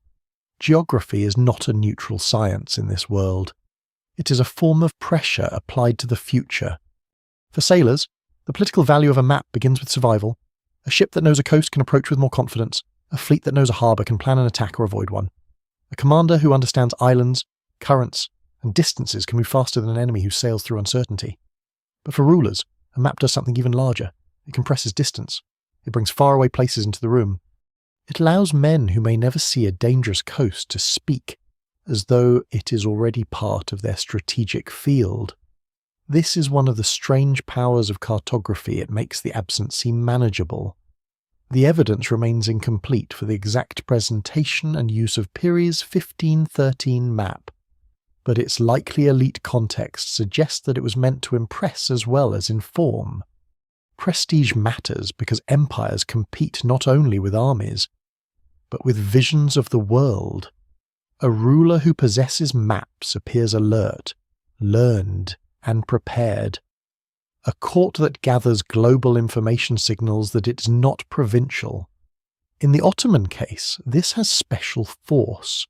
The empire stands at the centre of older routes between Europe, Asia, and Africa. Yet the Atlantic discoveries threaten to shift wealth and imagination westward. A world map showing the new oceanic lands tells the Ottoman elite that these changes are being watched. It reassures power that the empire is not blind. It may not control the Atlantic, but it can study it. It may not send fleets to every newly drawn coast, but it can place those coasts within its mental reach.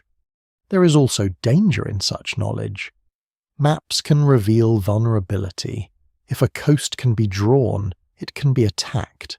If a route can be traced, it can be interrupted.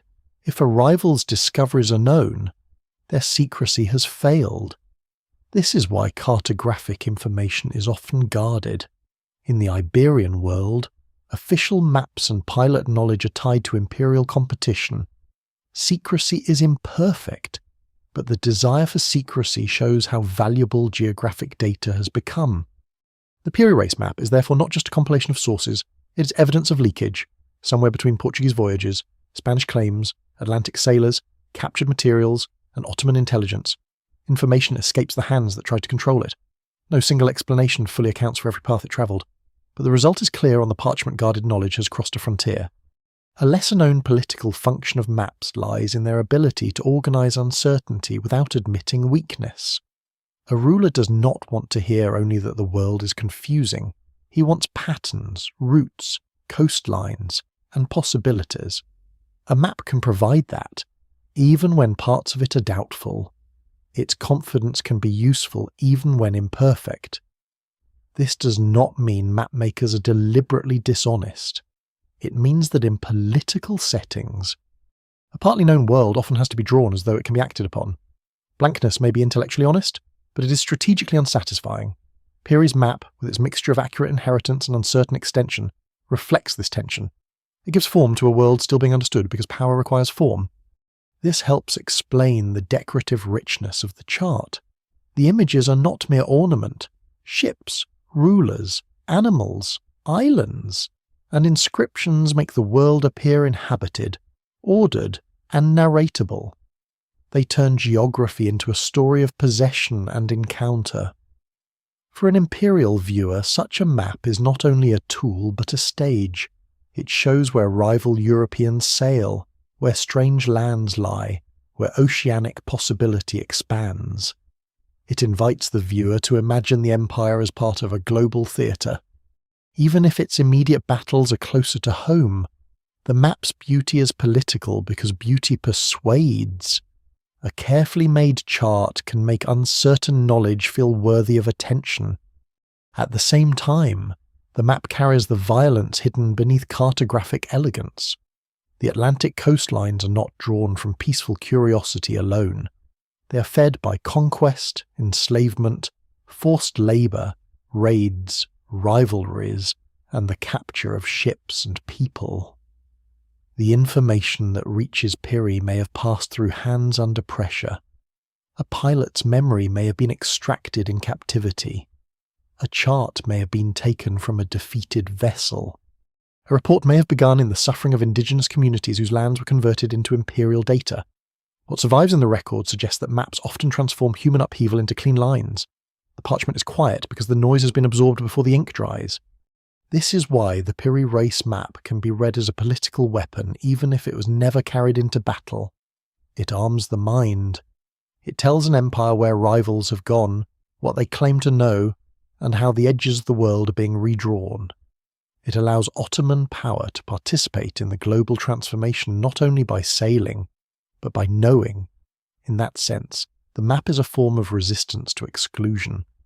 Iberian crowns may try to monopolize oceanic geography, but the fragment says that their monopoly is already broken. The mystery of the map, then, is inseparable from the ambitions around it. It is not a lost relic floating above history. It is a charged object made in an age when knowledge itself is contested territory. Its lines are coastlines, but they are also borders of secrecy, prestige, fear, and desire. To look at it only as a puzzle of shapes is to miss the harder truth. The map matters because people wanted the world, and before they could seize it, they needed to imagine that it could be held on a sheet of skin. The survival of the Piri Reis map is almost as improbable as the knowledge it preserves. Paper, parchment, and skin are not patient in the way stone is patient. They stain, crack, burn, rot, curl, and vanish by use. A shipboard chart is especially vulnerable because it belongs to damp hands, salt air, candlelight, hurried folding, and the violent motion of water. The maps most useful to sailors are often the least likely to survive, because useful things are carried, marked, corrected, torn, and replaced. A working chart dies because everyone needs to touch it. The fragment in Topkapi survives because, at some point, it stops being merely useful and becomes stored. Even then, storage is not safety. Palaces burn. Libraries are reorganized. Archives are neglected. Insects do their quiet work. A new regime may discard what an old regime treasured. The Piri Reis map passes through centuries in which Istanbul itself changes around it. Imperial triumph, court ceremony, administrative routine, military crisis, reform, decline, war, occupation, revolution, and the transformation of the Ottoman palace into a museum. The map does not survive because history protects important things. It survives because enough accidents fail to destroy it. The fragment's material is part of that story. It is drawn on gazelle skin, strong but not immortal, prepared to receive ink and colour with a smoothness suitable for a high-status chart. This was not a rough scrap made casually for a single voyage. Its quality suggests an object intended for presentation or preservation, perhaps made for elite eyes rather than constant shipboard use. That may have saved it. A practical chart kept at sea might have disappeared within years. A map placed in a palace collection could sleep through generations, overlooked but sheltered. The evidence remains incomplete, and scholars still debate details of its original purpose and full form. But its survival in an imperial setting strongly suggests that prestige became a kind of armour. Yet the armour failed partly, because what remains is not the whole map. The surviving piece is only a section, commonly understood as the western portion of a larger world chart. Its edges are damaged. Its missing areas are not minor losses. They are the silence surrounding the object.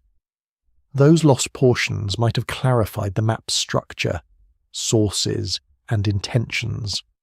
They might have shown how Piri arranged the Mediterranean, how he connected Africa and Asia, or how far his world picture extended. They might also have revealed ordinary features that would have cooled later speculation. Loss intensifies mystery because it removes context. A complete object can explain itself. A fragment asks the viewer to imagine what has been cut away. No one knows exactly when the rest disappeared. It may have been damaged before entering palace storage. It may have been cut down for convenience. It may have suffered during handling, cataloguing, or some earlier reorganization of the archives. It may once have belonged to a larger set of materials that were separated and lost. No single explanation fully accounts for the map's present condition.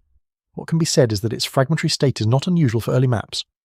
Many survive only as copies, references, or partial remains. The Piri Reis map is lucky not because it is complete, but because it exists at all. Its rediscovery in 1929 adds another layer of chance. The Ottoman Empire had ended only a few years earlier, and the new Turkish Republic was reshaping its relationship with the imperial past. Topkapi Palace, once a centre of dynastic power, became a museum and archive of memory. In that process, old materials were examined with modern scholarly attention. The Piri Reis fragment emerged from storage not as a famous treasure everyone had always known, but as an object recognised anew. There is something almost cinematic in that moment, not a tomb door opening beneath desert sand, but a palace collection yielding a map that had been waiting while the world outside learned to fly over oceans. A lesser-known irony is that the map became famous only after modern mapping had made its errors visible. In the 16th century, its value lay in gathering scarce knowledge. In the 20th century, people could compare it against a much more complete image of Earth. Modern certainty made old uncertainty dramatic. The map's distortions, once practical limitations, became mysteries, and rediscovery changed the questions people asked of it. The map's survival also exposes a harsh imbalance in historical memory. We possess this Ottoman fragment, but not many of the source charts Piri says he used. The Portuguese materials, the Arab maps, the Colombian trace, the sailors' reports, and perhaps many intermediate sketches have mostly vanished. This means the survivor is not necessarily the best or most accurate witness. It is the witness chance allowed to remain. History often works this way. A minor copy survives while a master document burns, a decorative version remains while the working original rots. For that reason, the Piri Reis map should be read with humility. It is not a single miracle rescued intact from the past. It is a damaged survivor from a lost paper world. Its physical wounds are part of its testimony. The missing right side, The broken margins, the faded colours, the crowded notes, all remind us that knowledge does not travel through time cleanly. It arrives like wreckage. Historians, cartographers, and archaeologists often work not with complete machines, but with gears, bolts, and stains. They infer motion from fragments. And still, the fragment is generous. It tells us that Piri Reis worked from multiple sources. It tells us that Ottoman elites had access to Atlantic information. It tells us that early 16th century map-making was more connected than the simple national stories suggest. Its survival keeps open a window that would otherwise have closed completely. Without it, one line of evidence for Ottoman awareness of the early Atlantic world would be poorer. Without it, several vanished maps would be even more deeply vanished. The map survives, then, as both artifact and warning. It warns that the archive is not the past itself, it is only what the past failed to lose. For every map in a museum case, there are countless others gone into water, fire, mould, secrecy, and neglect. The ancient map that should not exist exists because destruction was interrupted. Its mystery is sharpened by its wounds, and its wounds are the marks of time acting normally. The fragment in Topkapi is not merely a window onto distant coasts.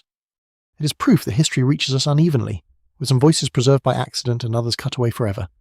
The hardest thing to preserve around the Piri Reis map is proportion. Too little wonder, and the fragment becomes only another old chart, filed away among specialists and stripped of the force that made people look twice. Too much wonder, and it becomes a screen for fantasies that erase the real people, ships, empires, and documents behind it. The map lives between those dangers. It is extraordinary, but not for every reason often claimed. It is mysterious, but not in every way the modern imagination wants it to be. To read it honestly is to let the evidence speak in its own uneven voice, without forcing it to confess to secrets it does not contain. The map cannot prove that an ancient global civilization surveyed the Earth with advanced technology. It cannot prove that Antarctica was mapped in an ice-free state by forgotten navigators. It cannot prove that Piri Reis possessed a complete archive of prehistoric charts handed down through Egypt, Phoenicia, Atlantis, or any other vanished source often invoked in popular retellings. These claims may sound dramatic, but drama is not evidence. They require more than a suggestive coastline and statement that older maps were used. They require archaeological, geological, textual, and cartographic support strong enough to overturn what is known from many fields at once. That support has not appeared. The evidence remains incomplete, but incompleteness is not permission to fill the gap with whatever story feels most exciting. At the same time, the map also cannot be dismissed as ordinary in the dullest sense. It is not meaningless simply because the wildest interpretations fail. Its 1513 date is significant. Its Ottoman context is significant. Its reference to multiple sources is significant. Its connection, however indirect, to early Columbian geographic material is significant. Its depiction of Atlantic lands only a short time after Iberian voyages began reshaping world geography is significant. What survives in the record suggests a fast, complex movement of maritime knowledge across political and cultural boundaries. That is not a small thing. It is a genuine historical mystery, but it belongs to archives, ships, captives, pilots, and lost charts rather than to impossible technologies. The distinction matters because unsupported theories often flatten the past while pretending to expand it. When people say the map must come from a lost super-civilization, they sometimes overlook the sophistication of the societies actually involved. Ottoman sailors become passive receivers of impossible knowledge instead of skilled compilers and navigators. Portuguese and Spanish pilots become mere links in a mysterious ancient chain instead of dangerous. Ambitious seafarers working at the limits of their instruments. Arab and Islamic geographic traditions become vague containers for secrets, rather than real, intellectual worlds with their own methods, strengths, and errors. Even indigenous lands are reduced to shapes on a map. while the violent process by which Europeans learn those coasts fades into the background, a false mystery can steal attention from truer ones. One lesser-known lesson from historical cartography is that a map's authority often grows after its original context is forgotten. When the people who made it, used it, and understood its conventions are gone, later viewers may treat every line as a coded message, but many old maps contain choices that were practical, aesthetic, conventional, or speculative. A coastline may be extended because blankness felt unsatisfactory. An island may be copied because tradition gave it weight.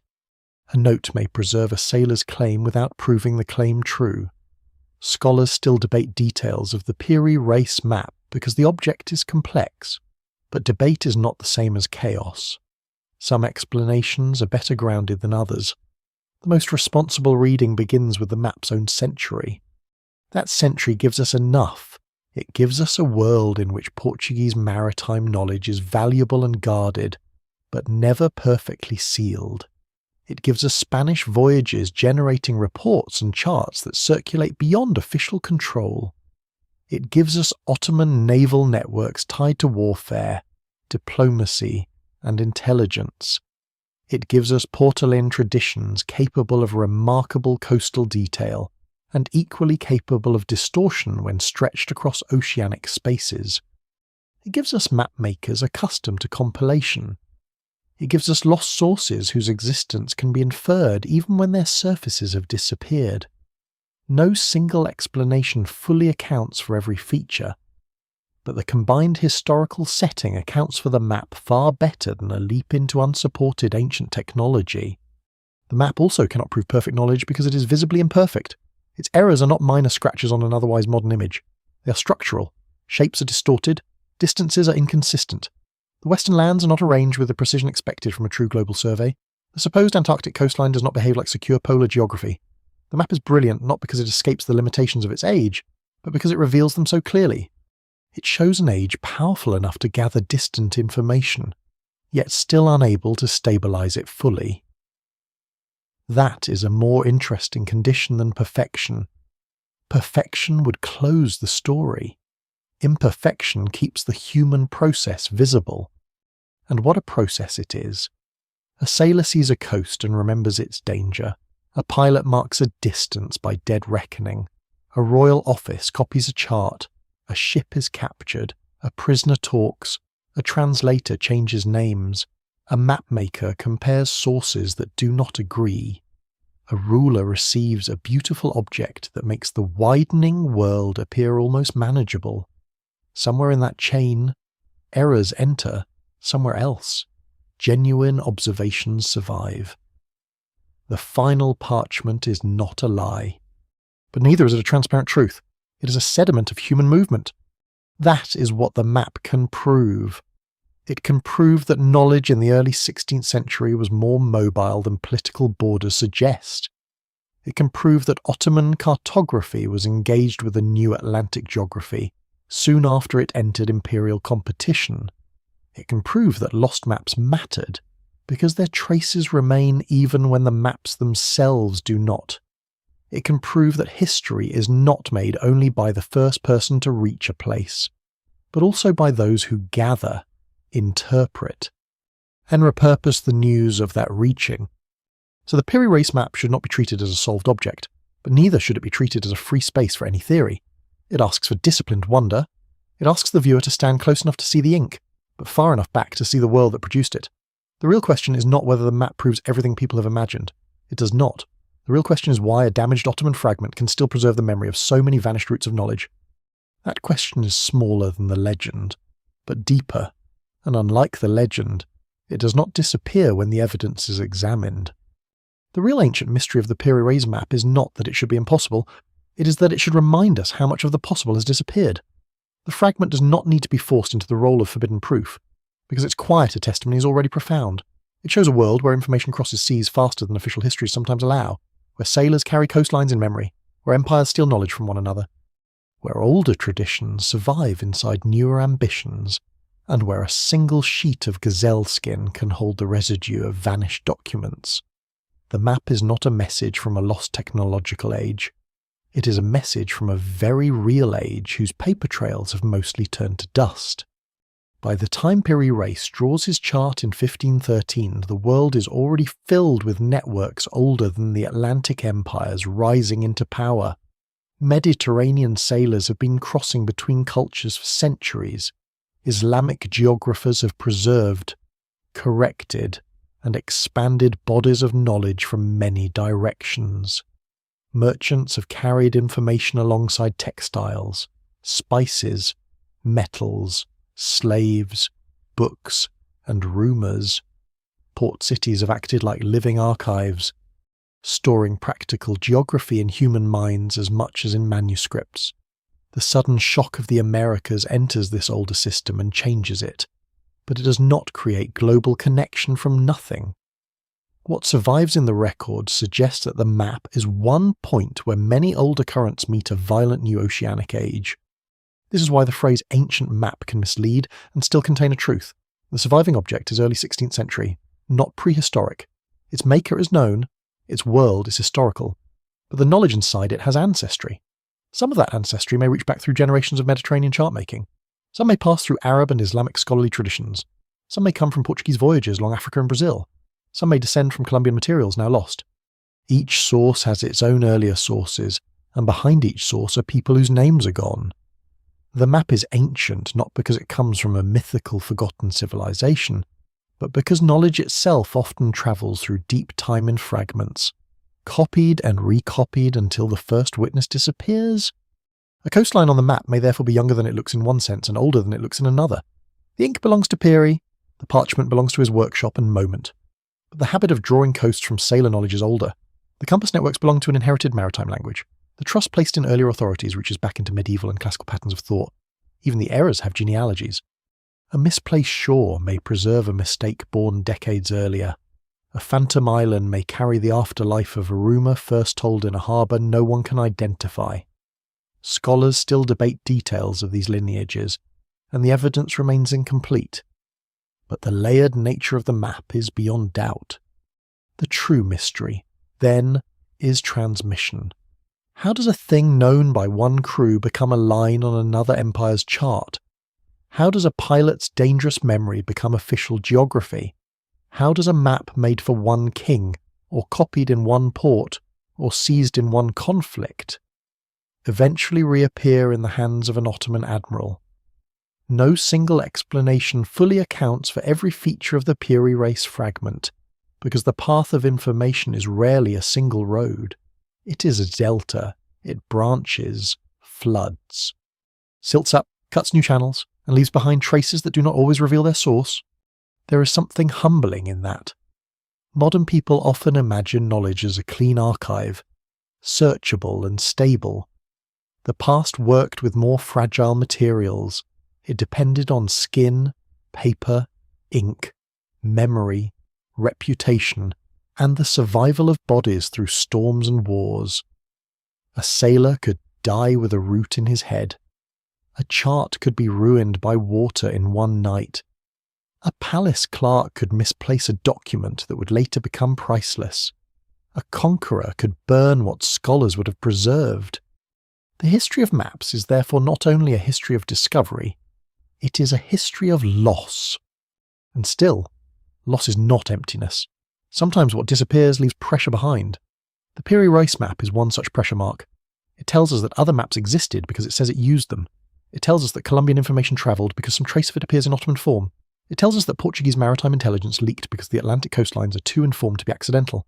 It tells us that Ottoman map-making was not provincial, but alert, adaptive, and connected. The lost sources are gone, yet their absence has shape. They are like missing stones in an ancient wall whose outline can still be followed because the surviving stones lean around them. A lesser-known truth about human memory is that it often survives in distorted form before it vanishes completely. A story changes as it moves, but movement keeps it alive. A copied map introduces errors, but copying prevents total disappearance. A coastline bends incorrectly, but the fact that it is drawn at all preserves a report that might otherwise be gone. The Piri Reis map is full of such imperfect survival. Its distortions are not only failures, they are the cost of remembering across distance. That makes the map strangely intimate. Beneath the imperial scale, beneath the Atlantic and the palace and the grand arguments over Antarctica, There are human acts. Someone looks at a coast from a rolling deck. Someone marks a cape. Someone folds a chart. Someone hides a document. Someone translates a name. Someone decides a doubtful line is still worth drawing. The map is made from these decisions. It is not the product of omniscience. It is the product of many limited visions joined together. The ancient map that should not exist, in the end, exists because human beings are restless carriers of partial knowledge. They move through danger and bring back pieces. They misunderstand what they see, but they remember enough to change the world. They lose most of what they make, but not all of it. Peary Rice's fragment survives as a reminder that the past is not smaller than legend. It is stranger because it is real. Its mystery is not a hidden civilization with perfect maps.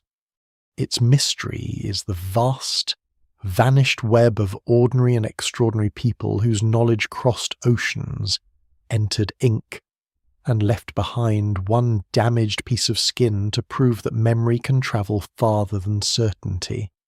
The fragment rests now as an old object, but it still seems to carry motion. Around it, the palace is quiet. The ships that fed it information are gone. The captains are gone.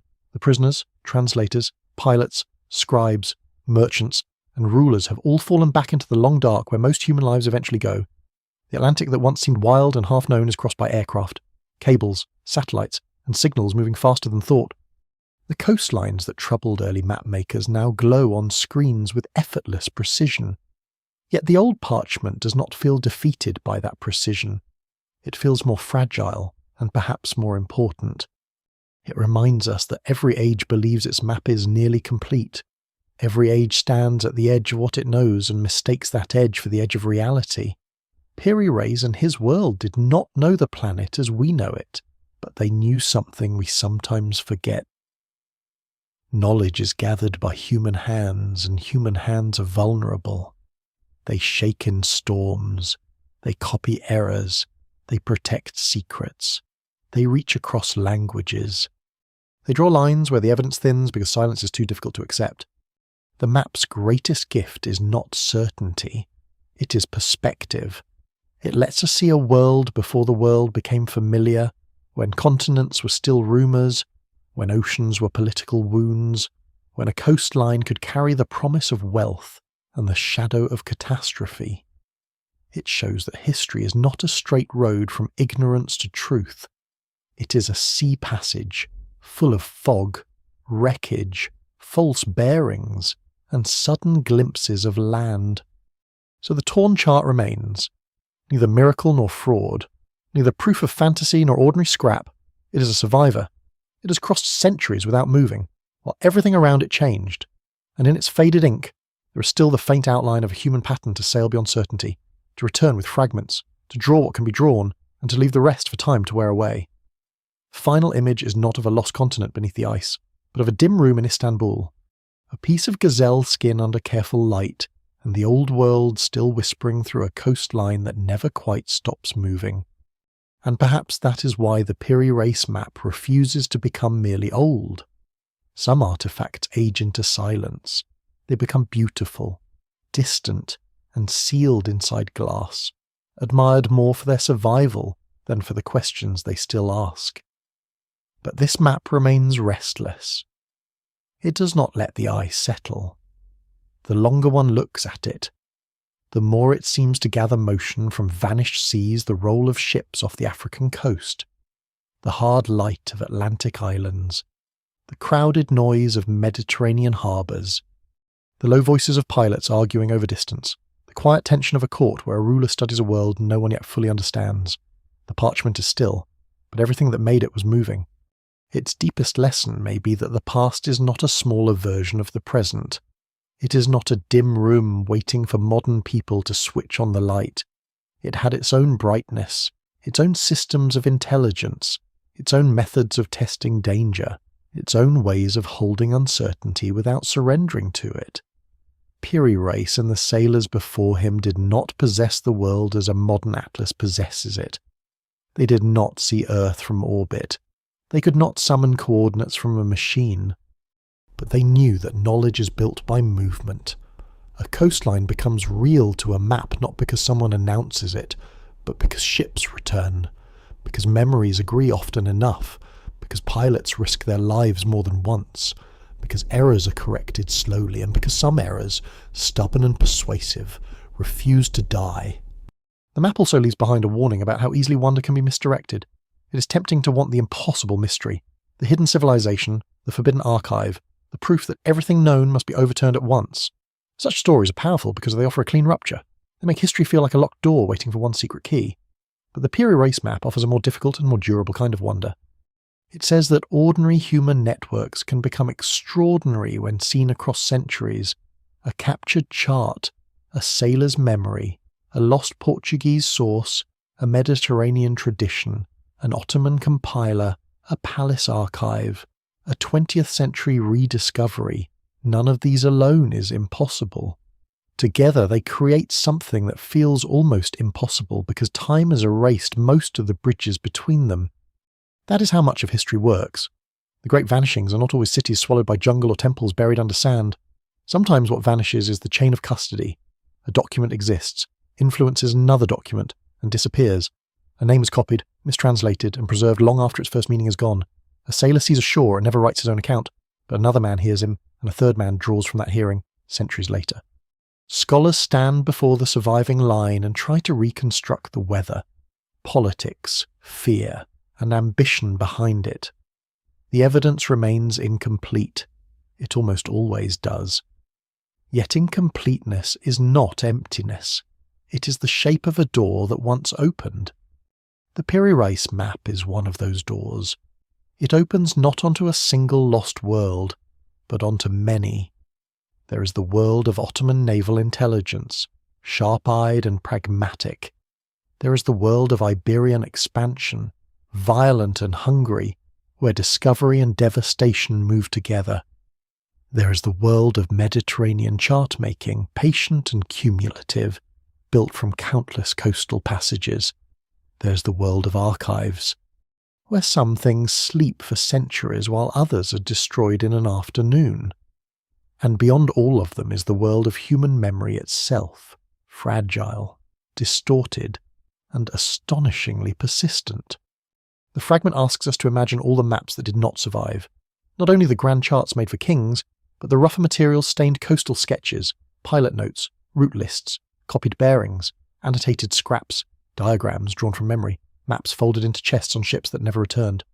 Somewhere in those lost materials were details that might have explained Piri's choices more clearly. Somewhere there may have been a source that showed exactly why one coastline bends strangely. Why one island appears where it does. Why one inherited feature remained while another was corrected. Those answers may be gone forever. The surviving map is therefore both generous and cruel. It gives enough to prove the existence of a larger world of knowledge, but not enough to restore it fully. And so the mystery settles into a quieter form, not the mystery of a map that should not exist, but the mystery of how many things once existed and no longer do. How many documents shaped history without surviving to be named? How many people carried knowledge that changed empires, then vanished without portraits, graves, or signatures? How many coastlines were first remembered in fear by men who did not know that their rough observations would someday become part of a global story? The map does not answer, it simply remains. In the end, the Piri Reis map is most powerful when it is allowed to be what it is damaged, brilliant, flawed, ambitious, and human. Its coastlines are not perfect, its sources are not fully recoverable, its legends are not all true, but its survival is real. And so is the world. It reveals a world where knowledge moved through war and trade, through curiosity and coercion, through scholarship and theft, through the hands of people trying to make sense of oceans larger than their instruments. It is a reminder that civilization is not only stone walls, palaces, armies, and crowns. Civilization is also memory under pressure. It is the decision to draw a line before certainty has arrived. The old parchment still waits under careful light. Around it, the modern world hums with maps so precise they seem almost weightless. Yet those digital maps, for all their power, can make us forget the labour that mapping once required. Peary's fragment restores that weight. It makes geography feel dangerous again. It returns coastlines to the realm of risk, rumour, patience, and loss. And when the eye finally leaves the torn edge of the map, it carries away not a solved puzzle, but a lingering image, a sailor watching a dark shore rise out of mist, knowing only part of what he sees, remembering as much as fear allows, and sending one more fragile piece of the world forward into time